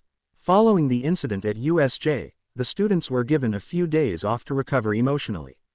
But a few days before classes started, Principal Nezu and All Might were talking with Izuku's family. Nezu. So, which one of you is the leader? So to speak. Meliodas. That would be as points to himself and Zeldris. Nezu. Well, first I want to thank you for helping our students. He bows. Elizabeth. It's nothing, anyway we had to stop Izuku before he did something crazy. All Might. We truly appreciate your help, but you cannot use your quirks without a license. Merlin. It's true we can't, but we don't have quirks. All Might. Excuse me. They don't have quirks. Could it be? Gauther. And no, we don't work for that all for one. Both Nezu and All Might became nervous. Nezu. How does he know about him? Serious. Gauther. I saw it in his mind, raises his hand which had a pink-purple glow. All Might. I see, but how come they don't have quirks? Meliodas. I suppose the fair thing would be to say who we are, looks at Gauther, do it. Gauther. Understood, maybe you'll have a headache later, he raised his hand and a beam shot out and hit Nezu and All Might's heads. All Might. Holding his head, demons, fairies, giants and goddesses, incredible. Merlin. Well, you already know our story, so we'll ask you to keep all of this a secret. Nezu. Nods, don't worry, we'll keep it a secret. Gauther. We also won't say anything about One for All and his wound, Almighty. Elizabeth. Although, if you allow us, perhaps we could cure him. All Might. Really? Elizabeth. Nods, I healed 2 of your teachers. If you let me see your wound, perhaps we can heal you. Meliodas. But now we have to go. He gets up from his seat. But if you want us to heal you, let's go this way. He gives him a piece of paper with his address. Now we'll be going. They all disappeared with Merlin's teleportation. All Might. It's hard to believe that demons, fairies, giants, and goddesses exist. Skeptic. Nezu. That's right, but they shared everything they know with us, and if they can heal you, it would be another chance, All Might. All Might. Nods, maybe I should go. On the first day back to school, Everyone was waiting for their teacher to arrive. Mina. Aizawa-sensei is really taking a while. Tsuyu. That's right, hero. She nods and then looks at Izuku, who was silent. Will he be alright? Asterisk. Kirishima. Approaches Izuku. Are you alright, Izuku? Izuku. Huh, yes, don't worry. Kirishima. Hey, if it's about what happened at USJ, don't worry, especially your transformation, you looked great. Izuku. Really? No. Did I scare you? Looks down. Kirishima. I admit you scared me, but that doesn't matter. You defeated that thing in one hit, that was awesome. Izuku. I see, smiles. That's when Aizawa comes in. Aizawa. Good morning. Well, first I have an announcement. The sports festival is coming soon. Everyone. It's a normal school event. Jiro. But is it okay to hold this event after a villain attack? Aizawa. On the contrary, the festival will continue to show that everything is in order. The police presence will be 5 times greater than normal in a tired tone. What you should think is that the sports festival presents the greatest opportunity for you. Yaoyorozu. The country's top heroes will be watching us, and based on our demonstration, they might recruit us. Aizawa. That's right. Remember, time is limited. If you're noticed by a professional, it will give you a chance at a bright future. He said this is a once-a-year opportunity, 3 opportunities in total. If you want to be heroes, you shouldn't overlook this. At midday, lunchtime, Kirishima. If we work hard and excel for a professional, that will be a step forward. He said, completely excited. Izuku. They are excited. Iida. Aren't you? He saw him. You're at UA to be a hero, getting excited is natural. He said, his phone vibrating. Tsuyu. She has a strange way of unleashing her emotions. End of classes. Everyone was ready to go home, but they were surprised by a large crowd of people. Zero. Why so many people? Bakugo. They're studying the competition. They want to see the guys who survived a villain attack alive at USJ, said neutrally, there's no point in trying, move aside extras. Iida. Bakugo. Stop calling people extras like that. I came to see what you were made of, but I didn't think you'd be so arrogant. Are all the heroes in the course like this? I'm a little disappointed. Bakugo. Huh, starting to get angry. There are many who ended up in the general studies department or other departments because they failed the entrance exam, would you know that? Looking at Bakugo and based on the festival results, they can enter the hero department and vice versa. He said, I'm not studying the competition, I'm declaring war on them. He said and left. Question mark. 2. Hey you guys. I'm from Class B, he shouted while pushing his way through. I heard you fought villains, so I came to hear it firsthand. But I don't want to hear it from a baby. Everyone. And they keep coming. Izuku. I think I should get you involved in this. He stepped forward. Please excuse us, but Bakugo doesn't represent us. He said while giving a small bow. I'm Izuku Leones, the president of Class A. Nice to meet you. He extended his hand. Question mark. 2. Tetsu, he said somewhat suspiciously while shaking his hand with his. Izuku. It's true we fought villains and gave them what they deserved, he said seriously, but we were scared like any normal person. But we knew how to fight and keep going, and now, you can show what you're made of at the sports festival too. He smiled. Of course, we won't take it lightly. We'll go all out to reach the top, and I hope you will too. After all, we're at UA to fulfill a dream, right? Tetsu. And I thought Class A was arrogant. I like you, buddy. He smiled, managing to calm the tense atmosphere. Give it your all, and we'll do the same. See you, Leones. He waved goodbye as he left. Little by little, the other people started to leave.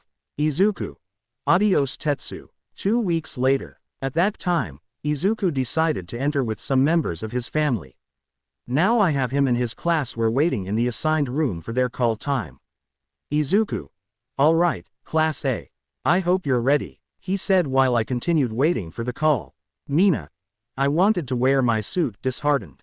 Ojiro. I think it's to level the playing field. Todoroki. Leones. I drew the attention of Izuku and everyone else.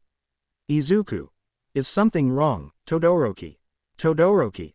Looking at things, you're one of the strongest in our class, but I'm still going to defeat you.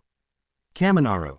Oh, a declaration of war between the strongest in the class. Surprised. Kirishima. Come on, we don't have to be so hostile, puts his hand on the bicolored boy's shoulder. We're friends, aren't we? Todoroki. Removes the redhead's hand from his shoulder. I didn't come here to make friends. Starts to leave. Izuku. Todoroki, he called his attention. I accept your declaration of war, activating his demonic mark, and his eyes turned purple. Izuku. I hope you give me a good fight, he said, surprising the others and deactivating his demonic mark. Todoroki. Tisk, he left. Meliodas. It's this way, he said to the others as they went to their seats. Here there, he sits down. Elizabeth. I hope they haven't started yet. Sits next to Meliodas. Diane. I can't wait to see Izuku in action. Taking her seat. King. It's a shame the others didn't want to come. Zeldris. They said they were going to watch it on television. Sits next to Gelda. Ban. With a handful of food taking his seat. Has it already started? Elaine. It looks like it's about to begin. Escanor. I hope Izuku manages to win. Merlin. He'll definitely do it while eating some popcorn. Gauther. If we calculate the power of others, they're not much of a match for Izuku. Then Present Mike's voice began to sound. P. Mike. Hello everybody. The UA festival is starting now. And let me guess, you came to see them, right? The class with nerves of steel who managed to escape a villain attack and emerged victorious. Shout from the Department of Heroes, Class A. The audience was thrilled and they began introducing all the classes. Kirishima. So many people. I'm getting nervous. Bakugo. You're just stage fright, you idiot. Smiling and with a malicious look. Then Midnight took the stage. Midnight. All right, I want a fair game. P. Mike. And as referee for the first years we have the +18 heroine Midnight. Tokiyami. +18. It's an academy, is that okay? Midnight. My presence here is perfectly fine. She said, cracking her whip, but before we begin, let's hear a few words from the first-year representative. Izuku Leones of Class A. Izuku. Huh, I'm the representative. Zero. Did you forget? Your exam scores put you in first place. Izuku. At least you could have told me, I'd do this for you. He goes up on stage and approaches the microphone. Well, ahem, I just hope everyone gives it their all. We're here to fulfill dreams, so give it your best and go all out, because I will, and I hope everyone does the same. Plus, audience. Ultra. Izuku. Thank you all for listening, steps down from the stage and returns to his seat. I'm so nervous. Uraraka. You did well, Izuku. Izuku. Thank you, Iida. Now the other classes won't hate us so much anymore. Izuku. True, but we can't let our guard down. Midnight. Thank you so much for those words. Now let's begin with the first event. What is it?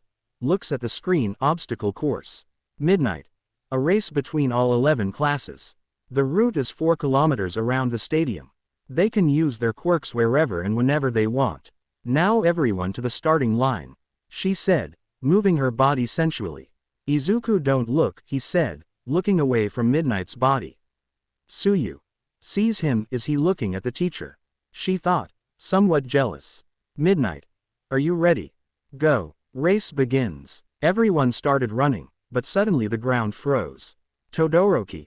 I don't have time for this, he said, running and using his quirk to freeze the ground and everyone's feet. Extras. It's so cold. Present Mike. Hello, hello.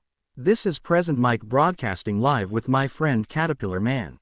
Are you ready to begin? He said, looking at Aizawa. Aizawa. In his sleeping bag. Since you dragged me here by force, he said angrily. P. Mike. Now let's see how they do in the race.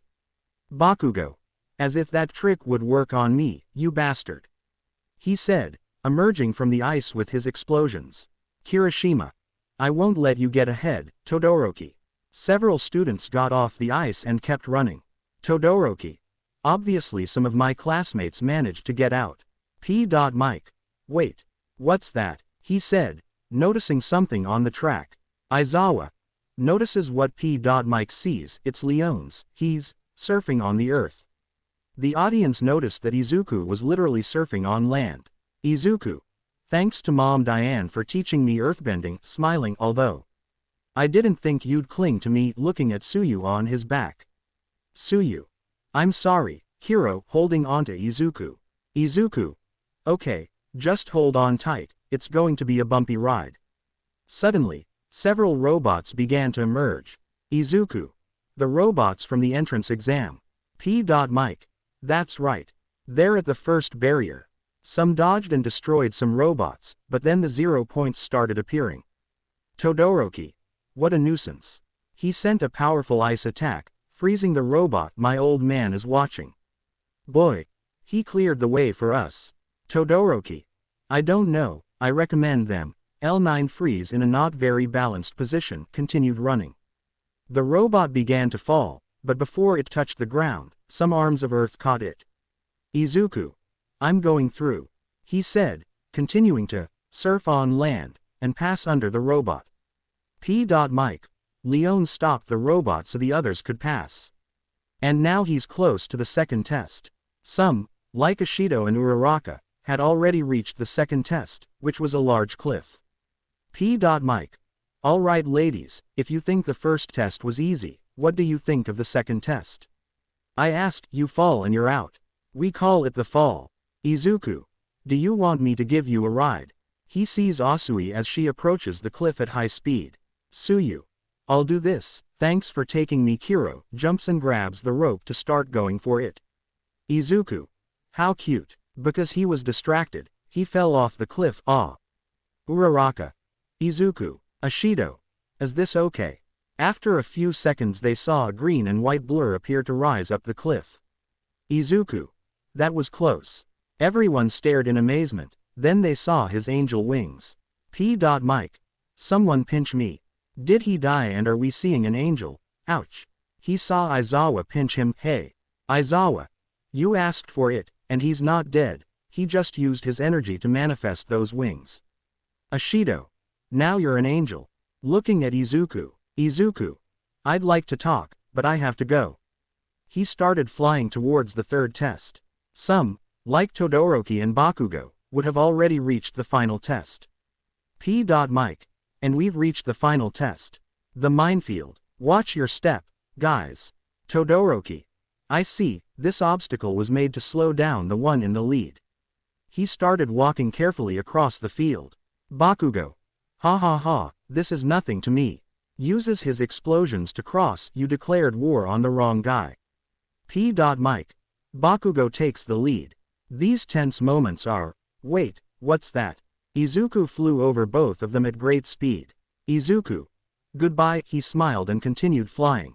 Bakugo. Don't go in front of me. He stopped fighting Todoroki and propelled himself forward with his explosions. Todoroki. Creates a path of ice and starts running. Mike. They're both going at great speed. Who will be the first to cross? Mike. And the first to arrive is Izuku Leones. The crowd roared with excitement. Elizabeth. I did it. Diane. Yes, I taught him well, hee. Several students began to arrive. Midnight. Okay, we have 42 participants now, but don't worry, there are still activities for everyone else, and the next event will be, looking at the screen, Cavalry Battle. Kaminari. Cavalry Battle. Midnight. You can form teams of 2 to 4 people to form a horse. It's the same rules as a normal cavalry battle, except everyone will receive points based on their position in the previous test. Midnight.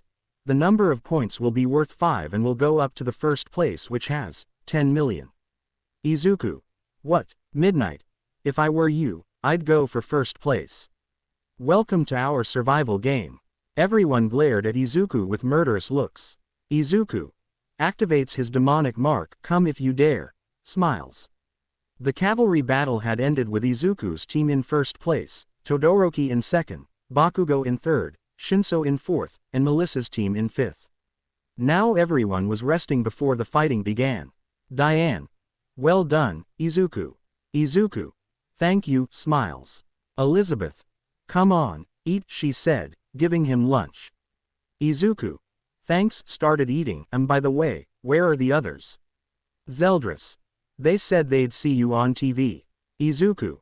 I understand. Finishes eating, thank you for the food. Closes the Tupperware container and gives it to Elizabeth. Mike. Students to your positions, the fights will begin soon. Izuku. Well, I have to go, see you later. Everyone. Good luck. All the students who were still participating were in the middle of the stadium watching the screen to find out who they would be fighting against. Midnight. And here are the first rounds. Iida Hatsume, Todoroki Shiro, Melissa Shinso, Leone's Tsuyu, Bakugo Uraraka, etc. Bakugo. Uraraka. He, Asastada, Izuku. Tsuyu. He saw the little frog next to him. Tsuyu. Don't hold back just because I'm a girl. Hiro, she saw him, I won't hold back either. Izuku. Okay, fine, smiles. The fighting had begun. Todoroki froze Shiro, winning the fight. Melissa was trapped by Shinso's mind control but was able to react in time and then was able to win the fight, and Bakugo won his fight against Uraraka. Mike. And we begin with the fourth match. Both from the hero course and the same class. Welcome to Arsenal boy, Izuku Leones. The crowd roared and on the other side, a girl with great agility. Asui Tsuyu. They both climbed onto the platform. Midnight. Ready. He looked at them and they nodded. Begin. He cracked a whip in the air. Izuku. I don't want to hurt her, but I guess I have no choice. He started running towards Tsuyu. Tsuyu ran towards him, throwing a kick, but Izuku managed to block it, and he threw a punch that she dodged. Izuku. You won't hate me if I hurt you, right? Tsuyu. This is a fight, I'm not going to hate you for hitting me, Hiro, and I hope you don't hate me. Izuku. Smiles. All right, here I go. He transforms his arms into dark claws and lunges at Tsuyu. Take this. He starts throwing punches. Tsuyu continued dodging his blows, but some grazed her. Tsuyu. Hiro jumps onto Izuku's arm, kicking him in the face. Izuku. He stepped back a little and then received a kick to the stomach. Tsuyu. I told you I won't hold back, Hiro. Izuku. Okay. He enlarged his claws and caught Tsuyu with them. I've got you. Tsuyu. Trying to break free. Hiro. She launched her tongue and began to choke Izuku with it. Izuku. He lets go of Tsuyu and she contracts her tongue. God. He breathes again. Well, I think we should finish this now. Icicle Castle. 2 large walls of ice surrounded them both. Izuku. I heard frogs hibernate. Do you too? I create more ice around me. Tsuyu. Hiro trembling. She ran towards him and punched him in the face, which Izuku took completely. Good. Fight Z's. She fell asleep on the ground. Izuku. Catches her before she hits the ground. It worked. He makes a blanket appear and covers Tsuyu with it. Good. He picks her up. Midnight. Leones is the winner. The crowd roared with excitement. Izuku sad face. Vio Tsuyu dormida. Tsuyu. Z's Hiro Z's. Izuku. How cute. He went back to his class. The fighting continued. Mike. And we continue with one more match to almost reach the semifinals. Leones vs Todoroki. They both got on the platform. Midnight. Ready. Begin. Todoroki quickly launched a large blast of ice towards Izuku. Mike. That was fast. Did Todoroki win? Todoroki turned to leave, but someone called him back. Todoroki isn't finished yet. The audience saw Izuku standing on the ice without a scratch. Mike. Incredible. Leones came out of the ice without a scratch. Izuku. How about you try what it feels like to be frozen? Icicle Castle. He sends a large blast of ice towards Todoroki. Todoroki. Tisk. I send another large blast of ice. All the ice collided and shattered. In an instant, Izuku appeared in front of Todoroki and punched him in the face. Izuku. Fight with everything you've got. I grab him by the shirt and slam him to the ground. Todoroki. Standing up. Did my old man pay you? Izuku. PFF'd, of course not. He glanced at Endeavor in the stands. In fact, I'm going to show him what fire really is. He pointed towards the sky. Everyone watched as a mini sun formed on Izuku's index finger and then grew larger. Mike. Oh my god. What is this heat? I can feel it even here. Endeavor. What is this heat? I clench my teeth. Izuku. If you're not going to fight seriously, then I'll beat you with one punch. Todoroki. Shut up. He threw more ice, but it melted as soon as it got near Izuku. Tisk. Izuku. Everyone is giving their all to fulfill their dreams. He saw it. That's your power. Not your father's. Don't you want to be a hero? Those words reminded Todoroki of his mother, and doing so activated his left side. Iida. He's using it. Todoroki. Helping your opponent. You're really crazy. Smiling. Endeavor. Shoot. He shouted as he approached. You finally abandon your rebellious ways to become my successor. Todoroki. I can't believe I'm standing before such an imbecile. He sees Izuku smiling. I won't be responsible for what happens. Smentos. Midnight. He placed his hands on the ground and Midnight began to tear his suit apart. Izuku. Me neither. Smiling. I throw the cruel sun at Todoroki. Todoroki. Launched a large blast of ice. Leones raised his left arm. Thank you. Boom. A powerful impact occurred in the ring, destroying the cement walls and gusts were felt in the area. Kaminari. What the hell? Tsuyu. Izuku. A few seconds later. Mike. What was that? What the hell is going on in your class, dude? He said on the floor. Aizawa. All the heat they applied to you expanded into the cold air. Mike. Then they created a huge burst of fire. Damn, I can't see anything. Midnight. Who won? Midnight. Getting up. Ouch. Where are you? The fog began to clear and the first thing they saw was a red shoe. Everyone remained silent to see who won. When the fog cleared, they saw the bicolored body embedded in the wall and Izuku in the ring with his clothes burned and some parts destroyed. Midnight. Todoroki is out of bounds. Leones is the winner. The crowd roared with excitement. Diane. She did it. Meliodas. He could have won in one blow, but he decided to help him use his power. Elizabeth. That's definitely our Izuku. Izuku. Hey. He knelt down, tired. The semifinals were about to begin. Mike. We're kicking off the quarterfinals with these two guys. On one side, we have the young man from a family of elite heroes. Tenya Iida. And on the other side, the human arsenal. Izuku Leones. Both boys climbed onto the platform. Iida. We're friends, right? Izuku. It will depend on your punches. Midnight. Competitors ready. Seize them. Nod. Begin. Izuku quickly sent out a blast of ice that Iida was lucky enough to dodge. Iida. I can't send ranged attacks like Leones, but I can also attack up close. In that case recipe burst. He ran at great speed towards Izuku, who then tried to hit him, but Iida dodged. I only have 10 seconds until the engine shuts down. I must finish this. Iida delivered a powerful kick to Izuku's head that sent him crashing to the ground, shattering it. Izuku. AGHH. Iida grabbed him by the back of his shirt and ran off with him. Iida. I only have 8 seconds left to get him out of the ring before. He stopped suddenly upon feeling a strong gust of wind. What? Izuku. Infinite tornado. A large purple tornado appeared in the ring. Iida. He was swept away by the tornado. Mike. Incredible. How many tricks does this kid have? Merlin. Not bad. Izuku eating popcorn. Izuku stopped the tornado and Iida fell out of the ring. Midnight. Iida is out of bounds. Leones is the winner. Izuku. Approaches Iida. Are you okay? He shakes his hand. Iida. Yes, I'm fine. He takes Izuku's hand and Izuku helps him up. Good fight, Leones. Izuku. I must admit that kick hurt. The next match was Bakugo vs Tokiyami, which Bakugo won. Uraraka. Tokiyami couldn't attack because of the lights caused by Bakugo. Izuku. Maybe I heard Tokiyami's weakness earlier, otherwise Bakugo wouldn't stand a chance. Tsuyu. Despite your fight, you don't seem to have any injuries. Izuku Kiro. Izuku. I didn't get hurt too much, so I just need to rest a little. Iida. I see, we'll still be supporting you, he said smiling, then started to vibrate. The three of them. What's wrong? Iida. This is my phone. Takes out her cell phone. Excuse me. Leaves the place. A few minutes later. Mike.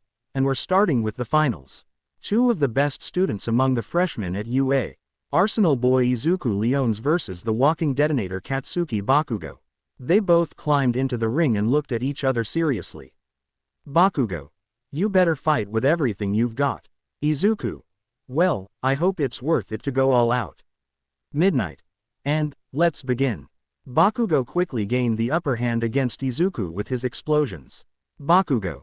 Die. I unleash a huge explosion. From the smoke emerged a dark claw that struck Bakugo in the stomach, sending him flying. Bakugo. Clutching his stomach. Izuku. Emerged from the smoke and continued punching Bakugo. Is that all? Bakugo. Launched an explosion pushing Izuku away. Why don't you transform? Izuku. Bakugo. That form you used in USJ, use it. He launched himself at him with his explosions. You're not going all out, bastard. When Izuku was about to hit him, Bakugo dodged with an explosion and grabbed his arm, slamming him to the ground. Bakugo. Fight with everything you've got.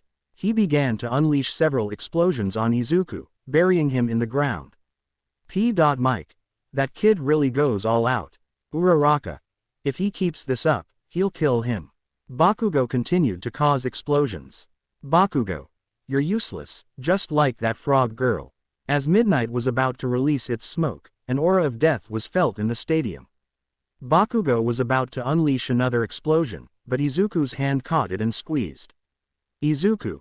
Standing up, don't you dare talk about her like that. A black tornado appeared, engulfing both of them in the ring. Tsuyu. This is Uraraka. What happened at USJ? When the tornado disappeared, both boys were seen standing. Izuku was in his assault mode squeezing Bakugo's wrist. Bakugo. Tisk. He was about to unleash an explosion with his other hand but was stopped by Izuku. The Sins were about to jump in to stop Izuku, but they were stopped by Meliodas. Ban. What are you doing, Captain? If we don't stop Izuku, he's going to kill that kid. Meliodas. I want you to trust Izuku. The Sins were revealed and they sat down again. Izuku.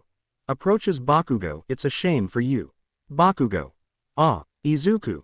Transforms back. I still don't have control over this form, but I think I have something similar. He approached Midnight. Midnight. He approached Izuku and Izuku whispered something in his ear. I see. He brought the microphone to his mouth. Attention, everyone. Young Leones will perform a technique that steals energy from living beings around him, so if you feel weak, don't worry, it's part of his quirk. Iida. Stealing energy. Mina. I wonder what that technique is like. Izuku. He took off the remnants of his uniform shirt. Here I go. He crossed his arms. Hunter's Feast. A great light enveloped Izuku and some kind of particles went towards him. When the light disappeared, Izuku was seen, but his muscles were so large that his veins were visible. Tsuyu. I'm so tired. She lay down in her seat. Mina. So, that's what he meant. She fell back into her seat. Bakugo. Noticing that people looked weak, did he really steal their energy? But I don't feel that way. Izuku. Calm down. Bakugo saw him. If I had also stolen your energy, it wouldn't be a fair fight. He got into a fighting stance. Shall we continue? They both continued fighting, exchanging blows at great speed. In a swift movement, Izuku was in front of Bakugo, who was crouching, and began punching him in the stomach at such a speed that it even lifted him into the air. Izuku. He gave Bakugo one last blow that sent him flying out of the ring. Midnight. Sitting on the floor because she felt weak. Bakugo is out of bounds. Leones is the winner. Some people in the audience screamed with excitement, while others couldn't because they felt too weak. Mike. Leones is the winner of the sports festival. Lies down. I'm so tired. Aizawa. That's great, I brought you my jacket. Lying inside his jacket. Izuku's muscles were chosen. Izuku. It's going to hurt tomorrow. He approached Bakugo and extended his hand. Bakugo. He saw him. Next time I'm going to surpass you. He took his hand and stood up. From now on you're my rival. Izuku. I'll wait for our next fight. Smiles. The sports festival would have already ended with Izuku in first place, Bakugo in second, and Tokiyami in third. The teachers decided to give the students a few days off. Some simply rested at home, while others went out to have fun. Now Izuku was walking shirtless down the stairs to the bar to get his breakfast. Izuku. Good morning, he said as he opened the refrigerator. Melioda and Zeldris. Good morning, Izuku. Tsuyu. Good morning, Kiro. Izuku. Good morning, Tsuyu. Sees her. What are you doing here? Tsuyu. My mom asked me to make some cakes so I came. Notices he's shirtless and looks away blushing. Kiro. Ban. Go get dressed, dwarf. Putting on kitchen gloves. Izuku. I'll be right back. He went to his room. A few minutes later, Izuku would have returned wearing different clothes. Ban. Here you go. He gave her the bag with the pastries. Tsuyu. Thank you so much, Kiro. She takes out the money and pays him. Then I'll be going. See you at the academy, Izuku, Kiro. She goes towards the door. Izuku. Yes, of course, see you later. Diane. Looking at them. Hehe. Wait, she calls Tsuyu's attention. Izuku wants to ask you out. Izuku. No, of course not. Nervous. Diane. Of course. Smiles. She wants to invite you to Mighty World. Tsuyu. Oh, that's right, today's the last day of Midnight World, Kiro. She thought for a moment. Of course, I'd like to go, Kiro. She smiled. Diane. Okay, smiles. Izuku will pick you up at 6. Tsuyu. Okay, looks at Izuku. See you this afternoon. Kiro leaves. Izuku. Diane. Great, you already have a date, hehe. Izuku. But how am I going to invite her? The tickets are probably sold out. Elaine. Actually, Ban won some tickets to Mighty World. Ban took out the tickets. King. You didn't steal them, did you? Ban. Hey, I won them at one of those lottery stands. Gives the tickets to Izuku. Izuku. Wow, thanks, Dad. Ban. Ban. She's a good girl, so treat her well. He went to the kitchen. Elaine. Does the blood of demons attract kind-hearted girls? Zeldris and Meliodas. They saw Gelda and Elizabeth. Maybe it's true. In the afternoon, Izuku was already arriving at Tsuyu's house. Luckily, she had given him the address by message. Izuku. It must be here. He approached the door and rang the bell. The door opened and a small green-haired girl came out. Yes, he saw Izuku. Izuku. Oh, hello little one. Greets. I'm looking for a Tsuyu. Oh, are you looking for my sister? Izuku. Yes, I'm looking for her. Is she at home? Yes, I'll call her now. She went to find Tsuyu. Izuku waited outside the house until he stopped a kick that was coming towards him. Then he saw a child. Question mark. 2. Who are you? Izuku. First, why are you trying to hit me? And second, I'm Izuku Leones. Question mark. 2. Leones. Wait, are you the kid from UA who won the sports festival? Izuku. Yes, it's me. Sees him. Are you Tsuyu's brother? Question mark. 2. Are you his partner? Izuku. Yes, Tsuyu. Arriving with them. Sorry I'm late, Kiro. Sees them. I see you've already met my brother, Samadare, Kiro. Samadare. Hola, Izuku. Hi, and I also met your little sister. Tsuyu. Satsuki. Her little sister came out of her side. Satsuki. Where are they going? Izuku. Oh, let's go to Mighty World. He smiled. The two. Satsuki. I want to go too, sister. She saw Tsuyu. Samadare. Me too, Tsuyu. I don't know, Kiro, I don't want Izuku to pay so much for us. Izuku. Oh, don't worry, shows the tickets. My dad, Ban, won some tickets. There are 4 in total, so if you want, you can come. Tsuyu. Okay, that's fine, go change. She looked at her brothers. Both. Yes, they went to their rooms. After a few minutes, Tsuyu's brothers changed and, after a long journey, arrived at the amusement park. Izuku. So, which one do you want to go up? The hours passed for the 4 of them as they climbed to different places. Games and winning prizes such as stuffed animals and other things. Izuku. Noticing a crowd. What's there? The 4 of them approached and saw a ring. Sir. Who will be the next to challenge the great rapper? Tsuyu. It seems that if you win the fight you get a prize. She saw some plushies. It also seems you win money, hero. Samadare. But it looks dangerous, pointed to a badly injured man. Izuku. If they were allowed to do this in the park, then it must be legal, although it seems to me they chose their strongest opponent so they wouldn't lose anything. Maybe I'll teach them a lesson. Asterisk. Sir. So, who will be Rappa's next opponent? Izuku. I'll do it.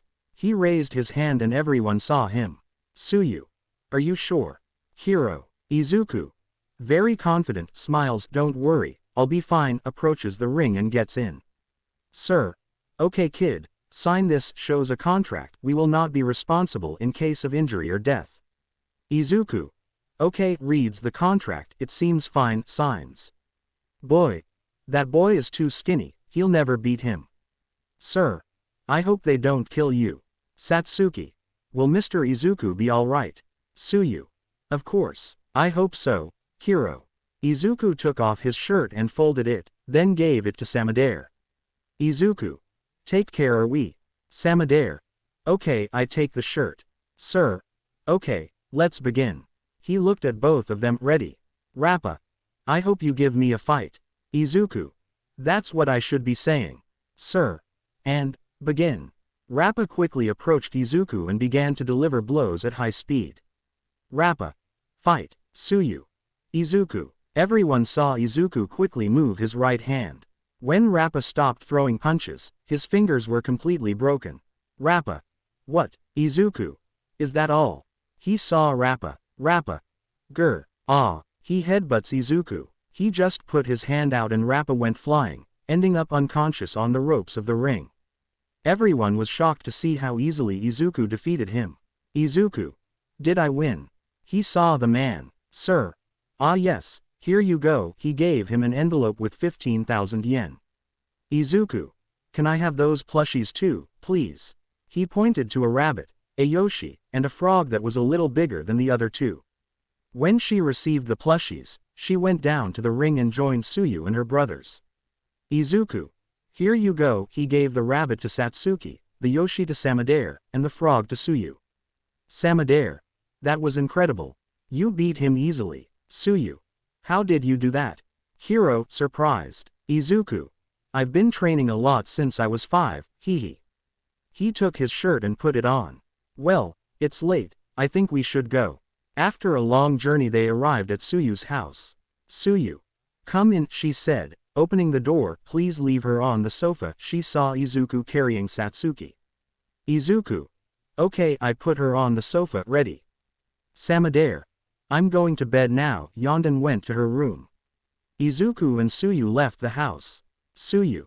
Thank you for inviting us, it was a lot of fun. Kiro smiles. Izuku. Hehe, well, before I go, don't hate me for this. He kissed Tsuyu's cheek, goodbye, he smiled and left. Tsuyu. Touched her cheek. Kiro. The internships were passed on to Class A. Izuku went to Mirko, who received him, well. Izuku.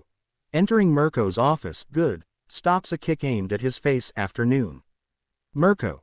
Not bad, kid. I see you really know hand-to-hand combat. Izuku. Thank you, I learned from my family. Mirko. Okay, go change, we're going on patrol. Izuku. That was fast. Now, after the internships, the entire Class A was in their classroom waiting for their sensei. Aizawa. Good morning. Going to his desk. As you know, summer vacation is approaching, of course you must understand that none of you have free time to relax for 30 days, he said tiredly. Kaminari. It could be. Aizawa. We'll be staying in a lodge in the forest for the summer holidays. Everyone. Yes, Aizawa.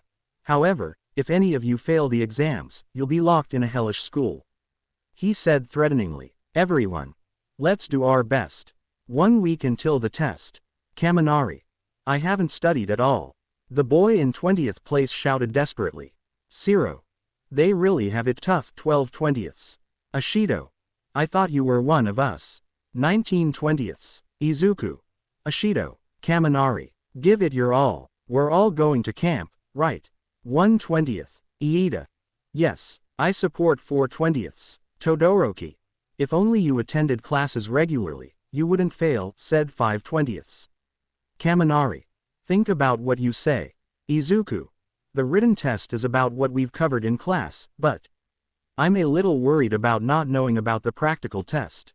Uraraka. We can still do it, the normal part, I'm sure he did it. Hagakure. Aizawa-sensei said it would be a general summary of what we've seen this semester. Tsuyu. Yes, but he didn't tell us anything else, Kiro. Izuku. By studying for the test and keeping our physical strength in shape, we can do it, he said smiling. If you want, I can help you study for the written exam at my house, you'll have to handle the physical test yourselves. Uraraka. Really? Thank you so much, Izuku. She thanked him, ranking 13/20. Hagakure. Thank you very much Leones, she said while moving her chopsticks, her position 16/20. Tsuyu. Thank you, Izuku Kiro, she said with her ranking 6/20. Todoroki. I'll study on my own, but thanks for the invitation. Eating his soba. Iida. A little extra help wouldn't hurt, moving his arms. Izuku. No problem, in fact my mother Merlin could help us too. He stopped a blow that was going to his head. Monoma. Ah, my fault, your head is so big it almost hit her, feigning guilt. Iida. You're a Class B monomath, aren't you? Monoma. I heard some of you faced the hero killer, he said, surprising everyone. You Class A students have been stealing the spotlight since the sports festival and are even being targeted by villains, he held up a mocking staff. How scary. If we get near you, we'll get hurt. That's why he was knocked out by a punch. Kendo. Enough, Monoma, that's a delicate matter, he said, grabbing the unconscious blonde. Sorry guys, but his heart is, you know. Izuku. His heart. Kendo. I unintentionally overheard their conversation, and also one of our senpais said that the physical test will be a battle against robots. Iida. How are you so sure?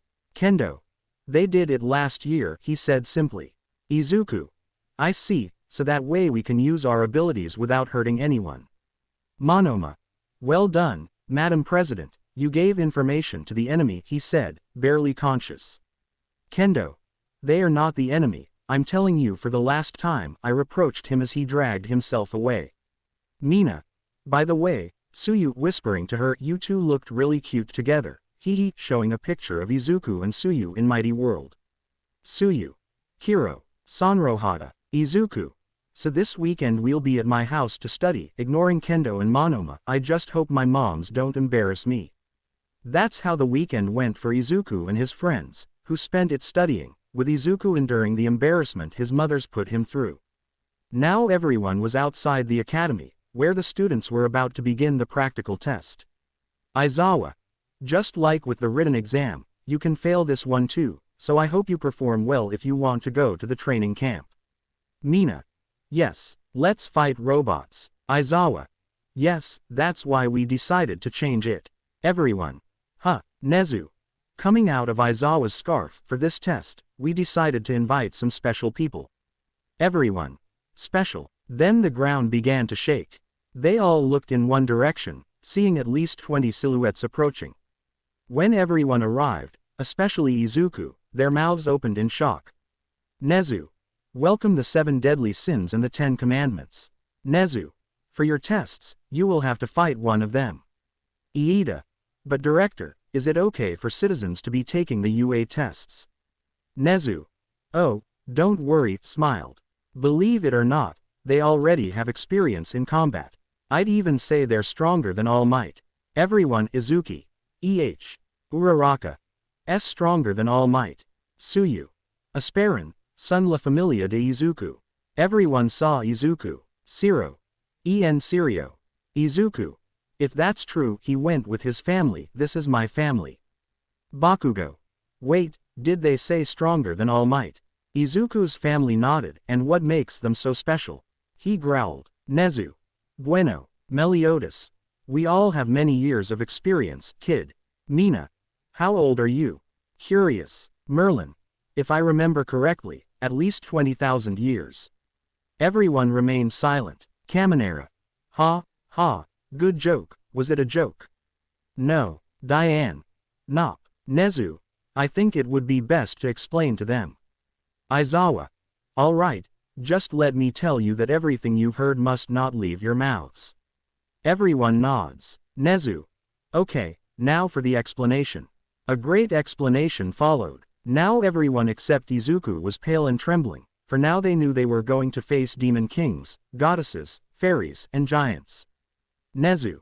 Then, let's begin the tests. He gives a manic smile.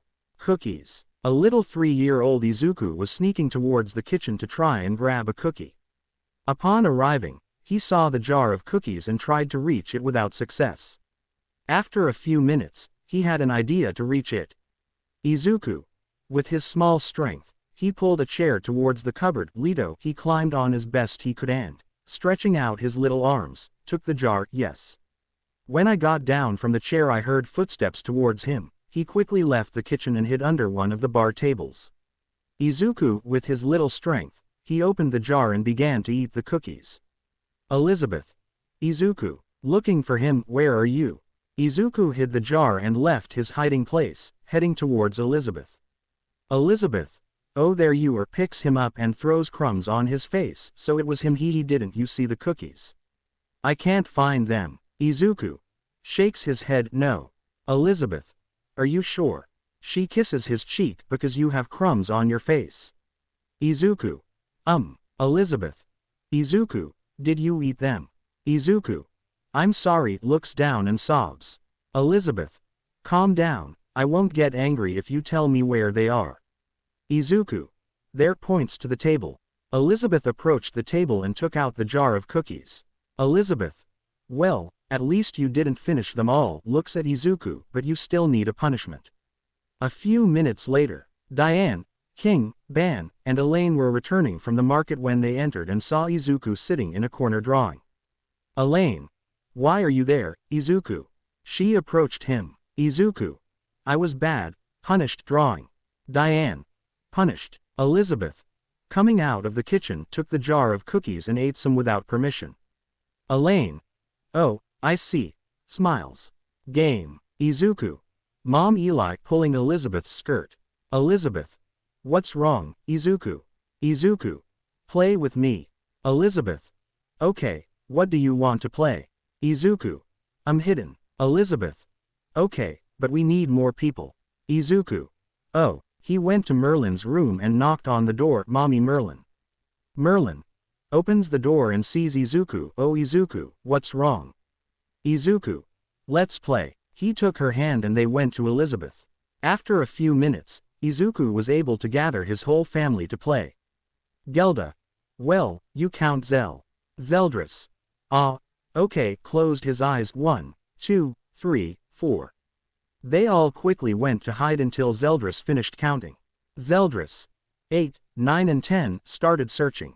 After a few minutes, Zeldris found everyone. Zeldris. Well, I found them. Derriere. Notices something. Hey, who has Izuku? Everyone. Izuku. Everyone quickly started looking for him in the cabin in the boar hat. Diane. Entering Izuku's room. Izuku.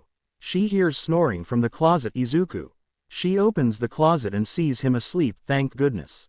She picks him up. Elaine. Did you find it? She enters the room. Diane. Yes, here he is. She put Izuku on her bed and tucked him in. He fell asleep. Elaine. I see. Sighs with relief. We have to tell the others. Diane. Sweet dreams. Izuku turned off the light and left with Elaine. Cakes. Izuku headed towards the kitchen after noticing a delicious smell, and when he arrived he saw Ban and Elaine cooking. Curious, he approached to see what they were cooking, but he couldn't see. Izuku. Pulls Elaine's skirt. Elaine. Sees him. Oh Izuku, is something wrong? Izuku. I want to see. He raises his arms so that he can be picked up. Elaine. Hee. Okay, come here. I pick him up. They look delicious, don't they? Izuku. Sees the cakes. Delicious. Smiles. Ban. Do you want to help us? Izuku. Give it. Ban. Okay. He took some cakes out of the oven and put them on the table. Are you going to help us decorate them? Izuku. Give it. So the three of them made the cakes and Izuku decorated them with Elaine's help. Elaine. They're ready. She put the cakes in a small basket and gave it to Izuku. Go give them to the others. Izuku. Yes. He took the basket and went to the bar. There he saw Escanor, Diane, and Elizabeth finishing cleaning the bar and tables. Izuku approaches Diane. Cake takes a cake out of the basket and holds it up to Diane. Diane sees it. Oh, thank you, hee, takes it. Then he went to Escanor and Elizabeth to give them cake. Escanor, thanks Izuku. Elizabeth, thanks hee. Then he went with Merlin, Meliodas, King, and Hawk. When he finished with them, went to the commandments cabin and knocked on the door. Muscular opened the door and saw Izuku. Oh, hi Izuku, what's wrong? Izuku, cake. He held up a small cake and gave it to her. For you. Muscular, oh, thank you. Then Izuku went into the cabin and started giving cakes to everyone. Izuku, Mommy Derriere, Monspeed. She's sleeping. Pointed to Derriere on the sofa. Izuku approached and placed a cake near her face. Derriere Z's him cake. Z's hugs Izuku and nibbles his cheek. Z's Izuku, hee, tickles. Aizawa, now, who will you be paired with and which member of the Leon's family will you fight? Gallant, Yaoyorozu y Todoroki. Diane, Bakugo, Kirishima and Sato against me. Gloxinia, Jiro and Kota. King, Hagakure y Shoji. Derriere, Shield and Zero against me. Muscular, Ash and Kaminari. Droll, Iida and Ojiro, I hope you fight bravely. Zeldris, Aoyama y Uraraka.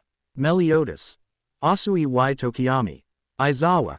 And finally, Leones. Izuku, me alone. Against whom? At that moment, Escanor, in his muscular form, took a few steps, standing in front of Izuku. Escanor, against me it will be. Izuku, I'm dead. His legs trembling. Nezu, the time limit is 30 minutes. Pulls out handcuffs. The conditions for winning will be either putting these handcuffs on someone or, alternatively, someone managing to escape. Aizawa, your opponent is on a much higher level. Merlin, it will be the closest thing to a real battle. Think of us as the villains. Nezu, alright, let the tests begin. The fighting had begun. First it was Gallant against Todoroki and Yaoyorozu, who had a hard time because of his speed and strength, but after Yaoyorozu made a plan they were able to stop him with Todoroki's ice and put the handcuffs on him.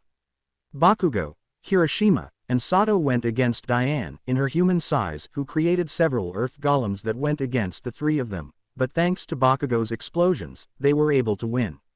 It was difficult for Jiro and Kota because Gloxinia controlled the plants in the forest where they were fighting. Jiro convinced Kota to use his power on the insects, thus winning the fight. Melissa and Zero devised a plan to defeat Derriere, though it wasn't easy fighting her. But Zero managed to tie Derriere up with his tape, buying Melissa time to handcuff her. Hagakure and Shoji had trouble with the guardian form of the sacred spear Chastiful. After Shoji created a distraction, Hagakure was able to go to King and put the handcuffs on him. Ashido and Kaminari were in a kind of labyrinth, searching for the exit and escaping from Muscular in her snake form. In the end they couldn't find the way out and Muscular trapped them with her body. Iida and Ojiro had trouble dodging the holes and arms of earth that Droll created, but in the end they were able to reach the goal. With Zeldris, he used his ominous nebula attack, which made Uraraka and Aoyama hold on to a railing to avoid being pulled towards him. In the end, Uraraka couldn't stand it anymore and was pulled by Zeldris's attack. When she was almost close to him, Zeldris deactivated his attack, giving Uraraka the opportunity to put him in a hold and handcuff him. Asui and Tokiyami had difficulties fighting against Meliodas clones. When cornered, Tokiyami used Dark Shadow to put the handcuffs on Meliodas. Suyu, are you alright, Izuku? She said, noticing he was trembling. Izuku, why yes, I just think I should write you my will. Nezu, it's your turn, young Leones. Izuku, why yes, he left the observation room walking strangely. Uraraka, is this really okay? Meliodas, don't worry about him, he's just scared because he's going to face Escanor. Bakugo, so what, Merlin? Escanor is the strongest of us all. In the fake city, Izuku and Escanor were in their positions. Nezu, ready, begin. Izuku quickly began flying towards the goal at great speed. Izuku, I don't see it. Then he started to feel hot. Oh no, he dodged a blow from Escanor. Escanor. Not bad, kid, but you know you can't beat me. Izuku. That's right. He touched the ground and earthen arms caught Escanor, but I can stop you for a while. He continued flying towards the goal. Escanor. Hee, not bad. He broke his arms and jumped in front of Izuku. Now we fight for real. He took out his axe. Izuku also pulled out his axe and they both started fighting. In the observation room. Ban. The dwarf isn't doing too badly. Elizabeth. Do you think I'll make it? Gowther. Izuku has a 9% chance of beating Escanor in a fight, so the best thing to do would be to escape. Class A just watched the great fight in silence. With Izuku and Escanor, they continued fighting with their axes until Escanor grabbed Izuku by the leg and threw him towards a building. Escanor. Cruel son. I launched the attack on the building, exploding it. A large sunflower emerged from the rubble. Izuku. Sacred Spear Chastiful Mode 4. Sunflower. The sunflower began to shoot rays towards Escanor. Escanor quickly dodged some lightning bolts and then approached the sunflower, cutting it with his axe. Escanor. You'll need more than that. Izuku. I'm not finished yet, he said, summoning Lostbane and his clones. Clones. Let's go. They ran towards Escanor and began to attack him. In the room, Meliodas. I see what his plan is, he thought. Noticing only 4 Izukus fighting against Escanor, he'll use Gideon. Diane. Oh, I know, hee. Suyu. Gideon. Hero. Merlin. Perhaps we need protection. He said, creating a perfect cube that covered the observation room. In the battle, Escanor only noticed 4 Izukus, so he quickly finished them off. Escanor. Where are you? Izuku. Right here, he said, holding Gideon in his hands. Escanor.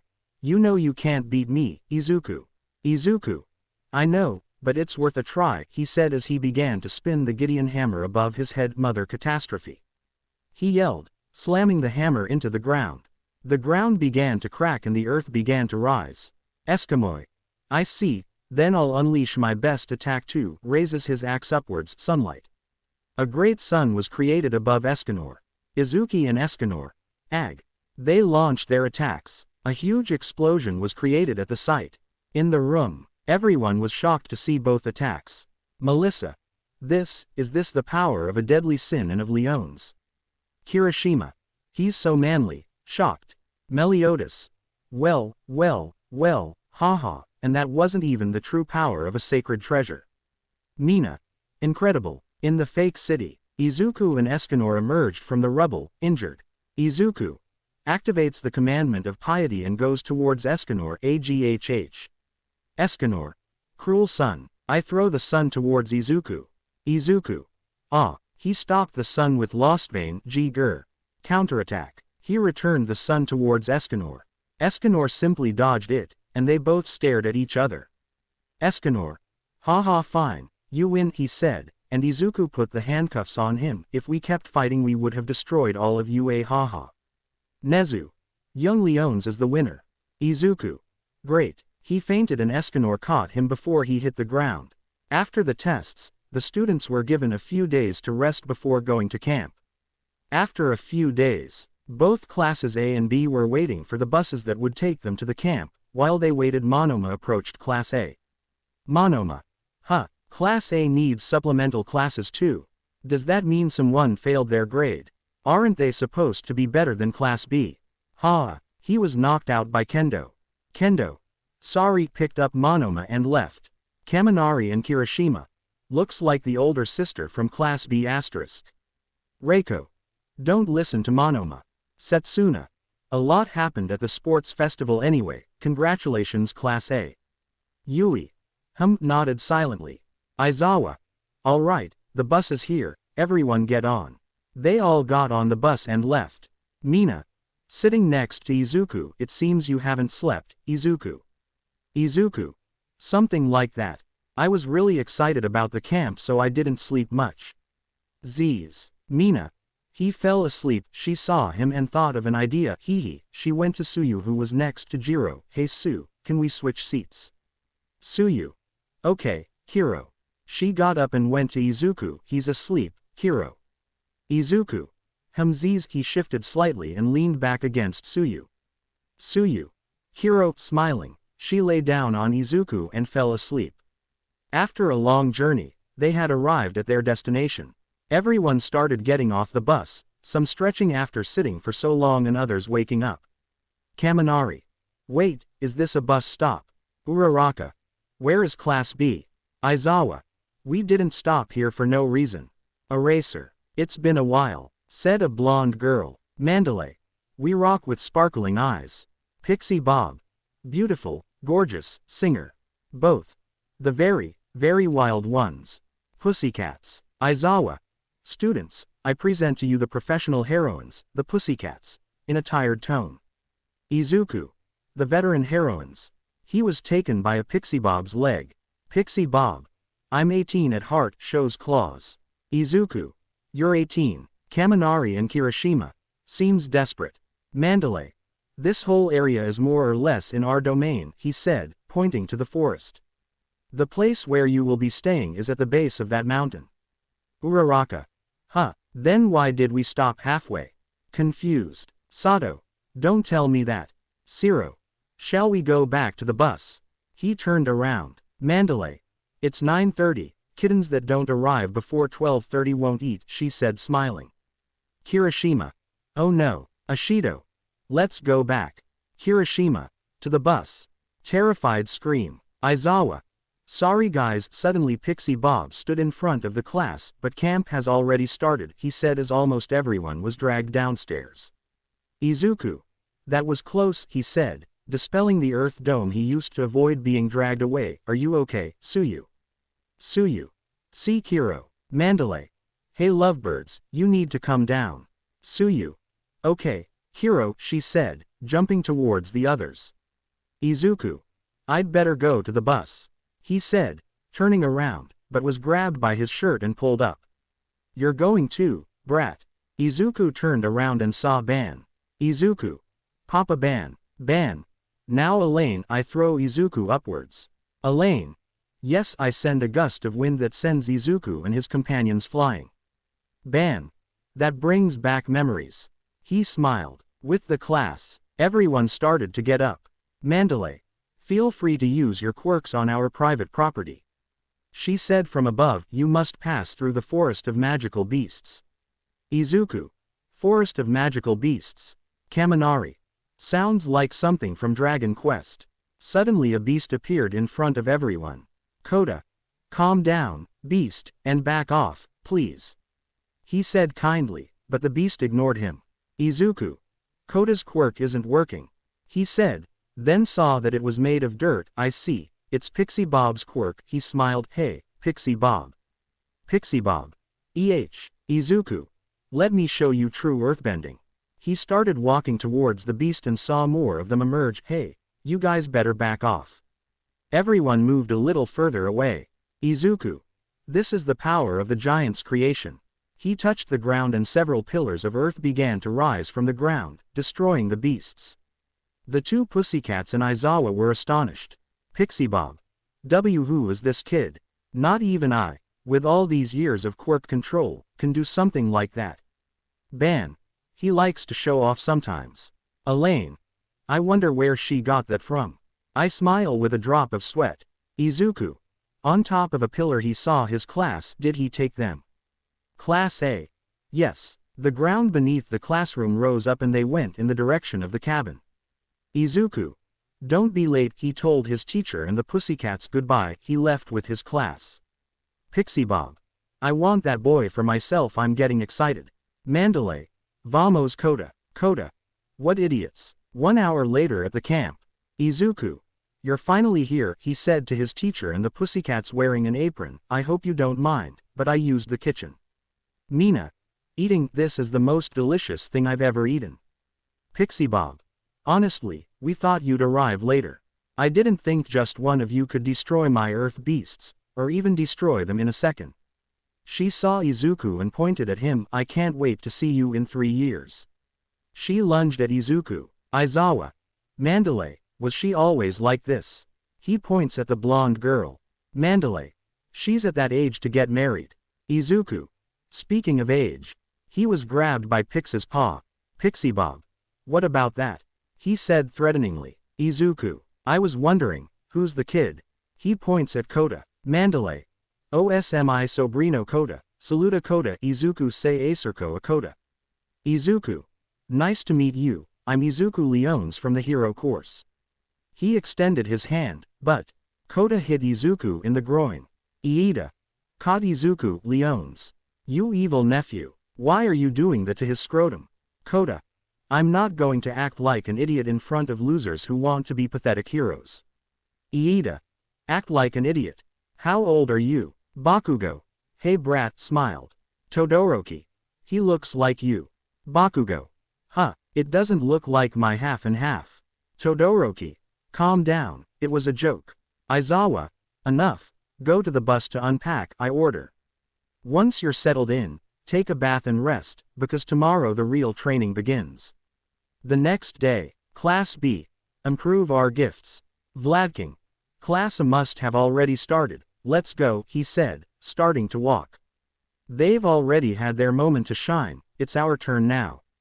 Do you understand? It's our turn now. Tetsu, we're sorry for being so weak, sensei. Vladking. Our muscle fibers yield to constant abuse and either grow stronger or wither away. That's why we will push beyond the limits. Shout as Class A arrives. Everyone was surprised to see the A class struggling in their personalized training sessions. Aizawa. Class B, you're late. He said, approaching them from behind. Go train. Kendo. But with both classes we would be 40 people. How would 6 people be able to handle so many quirks? Aizawa. That's why they're here. Pixie Bob. That's right. 4 minds and 1 body. Mandalay. We rock with sparkling eyes. Ragdoll. We're here to lend a helping hand. Tiger. Whenever, wherever. Pixie Bob.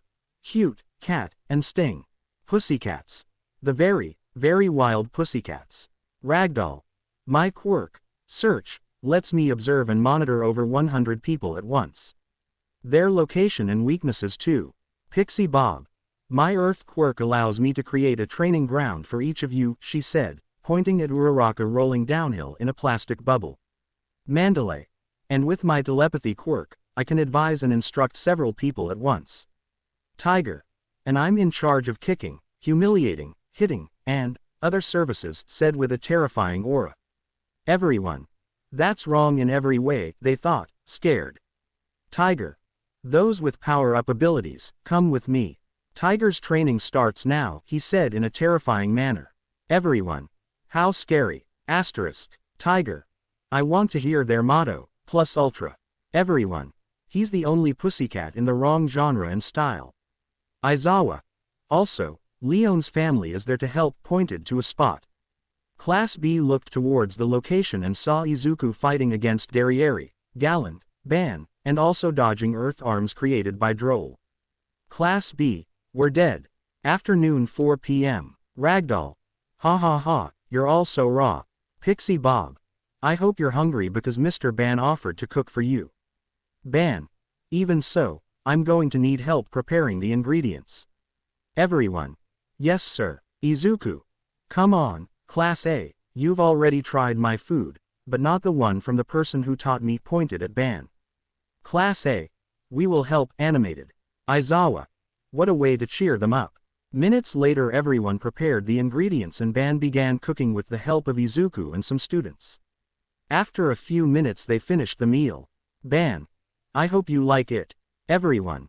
Thank you for the food. Kirishima. Eating this is the most delicious thing I've ever eaten. I wanted to eat quickly, but it was too delicious to do so.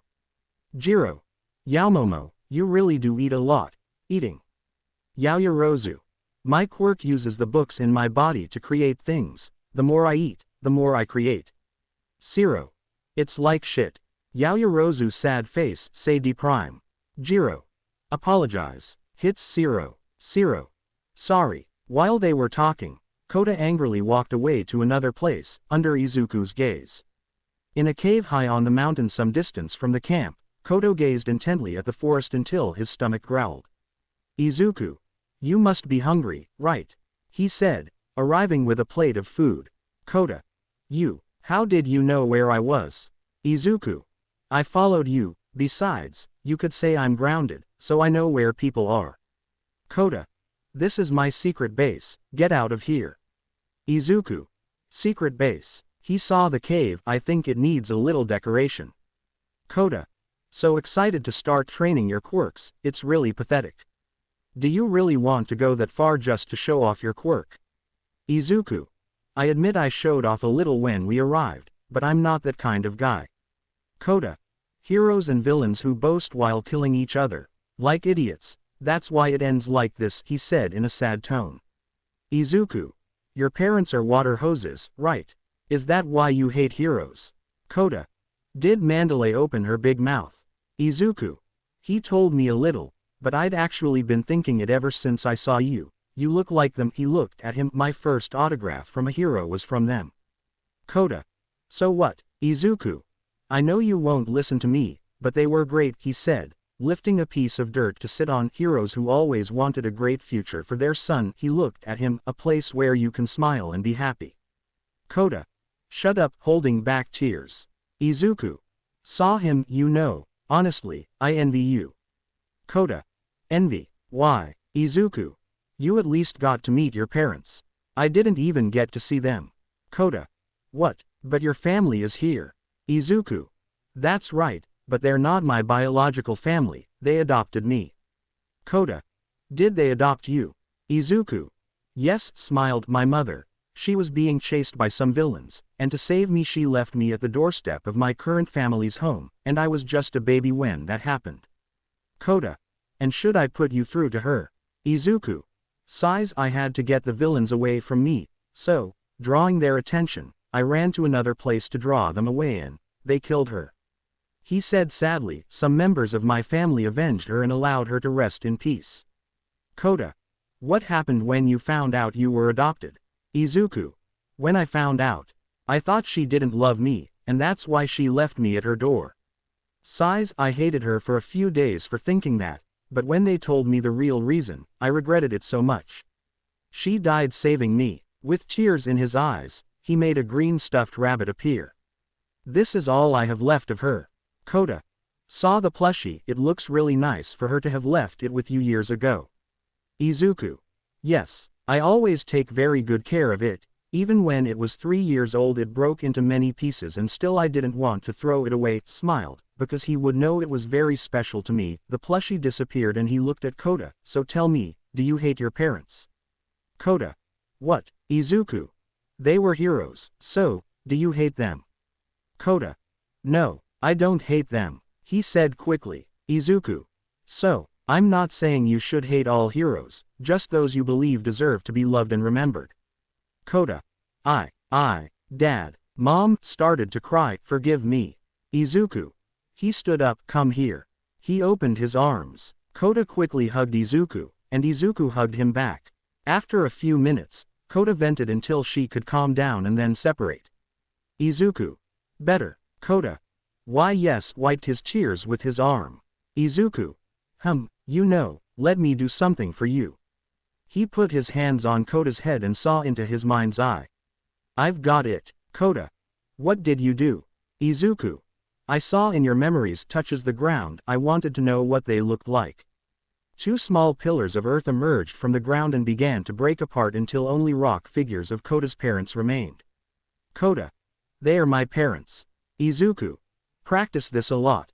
He took the figures and gave them to Kota. Take good care of them. Kota. Thank you. Hugs the figures. We must return. Izuku. Right. Looked at the dish. It must have cooled down by now. Let's heat it up. Kota. Yes. Nodded. So they both returned to the camp. 3rd day at night. Pixie Bob. With full stomachs and clean plates. What's next? Mina. The test of courage. She said excitedly. Aizawa. Too bad for those who failed. They'll have refresher lessons with me. Mina. No way. Aizawa. Yes, I hate their lives too, but what can you do? He wrapped the failing students in his bandages and took them away. Come on, Miss Merlin is waiting for you. Failed. No. After that, the pairs were chosen, leaving Izuku without a partner because it was an odd number of people in the group. Izuku. Well, I think I'll stay here. Kota. Approaches Izuku. Do you want to play cards? He shows a deck of cards. Izuku. Sure. Ban. I play too, he said, approaching them. Droll. Me too. King, Gloxinia, Monspeed and Meliodas, and yo. Izuku. Get ready to lose money hehe. 30 minutes later, everyone except Kota was lying on the table. Kota. I didn't think I'd win so much counting the bills. King. How is this kid so good? Depressed. Mandalay. How did you win so many Kota times? Kota. Shrugs. I think it was just luck. Ban. Too much luck. Pixie Bob. Sniffs something. Does it smell like something's burning? They all looked towards the forest and noticed that it was burning. Mandalay. Black smoke. Villain. That lady cat is quite a beauty, isn't she? Said a villain named Magna. The villain was about to attack Pixie Bob, but someone stepped in front of her. Diane. Heavy metal. Her skin turned to metal and caught Magna's weapon. She spun him around and threw Magna and his partner. Mandalay. Villains. Spinner. Greetings UA. We are the first team in the League of Villains. Ojiro. The League of Villains. What are they doing here? Magna. Points his gun at Diane. You made me angry. You'll be the first one whose head I'm going to crush. Diane. Try it, Spinner.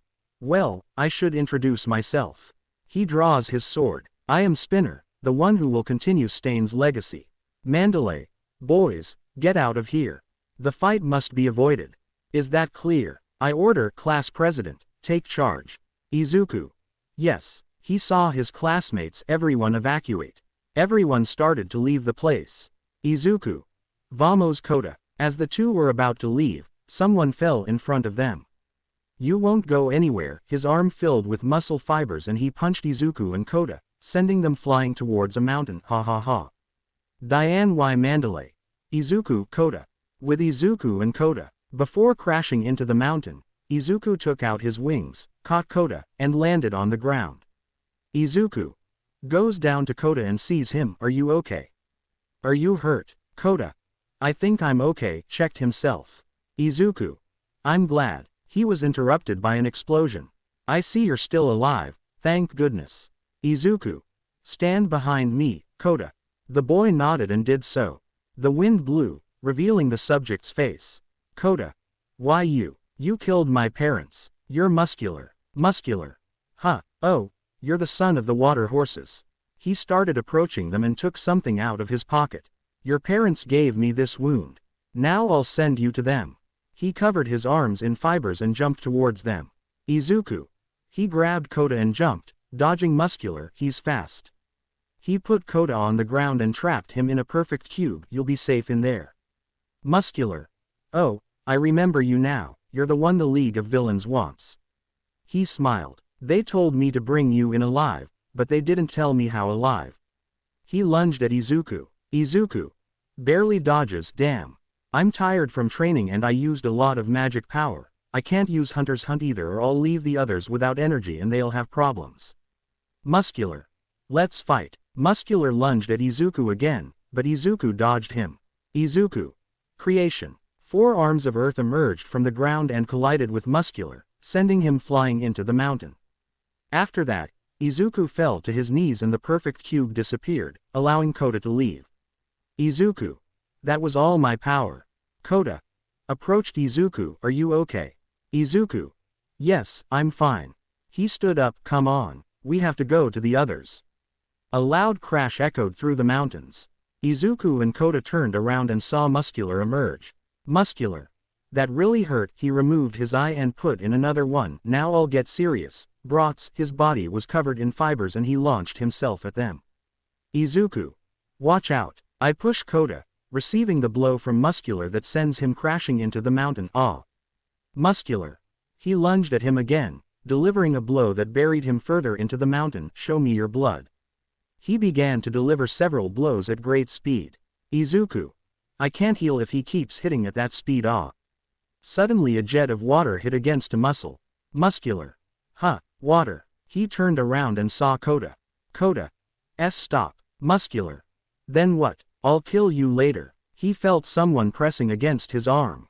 Izuku. As if I'd leave you. He landed a punch that sent Muscular crashing into the trees. Kota, go into the cave. The boy nodded and entered the cave. I hope this works. He took out his wings and flew upwards. Muscular. He recovered and looked at Izuku. You need more than that, brat. He prepared to jump. Izuku. Please, it works. He extended his arm backwards. Please obey my will. Rita. Divine Axe. Near the cabin, Escanor's sacred treasure began to move, then flew towards Izuku. Izuku. Catches the axe with his hand. Sacred treasure, reveal yourself. A great light was seen in the sky. Everyone in the forest saw the light. Pixie Bob. Sunlight. Meliodas. It was about time he learned that. He punched Spinner, knocking him out. Ban. That brat smiled. Diane. Knocking out Magna. Okay, let's go help the others. With Izuku. Muscular. What is this? He growled and leapt towards Izuku. I'll kill you. Izuku. Ah, he sends the attack to Muscular. Everyone in the forest took cover from the bright light. After a second, Izuku was still flying, but his right arm was somewhat burned. Izuku. He looked down and noticed Muscular completely unconscious with burns. Is he alive? He saw that he was breathing. He went down the mountain and sat down. I think I still have a lot to learn. He saw his arm with burns. Kota. Coming out of the cave, he saw Izuku and approached him. Did you beat him? Izuku. Yes, I did it. Smiled. I have to leave you with your aunt, then I have to go meet the others. Get on my back. Kota nodded and climbed on Izuku. Let's go. To be continued. I hope you guys enjoyed this video and make sure to like and please hype this video. Now we will see you in the next video.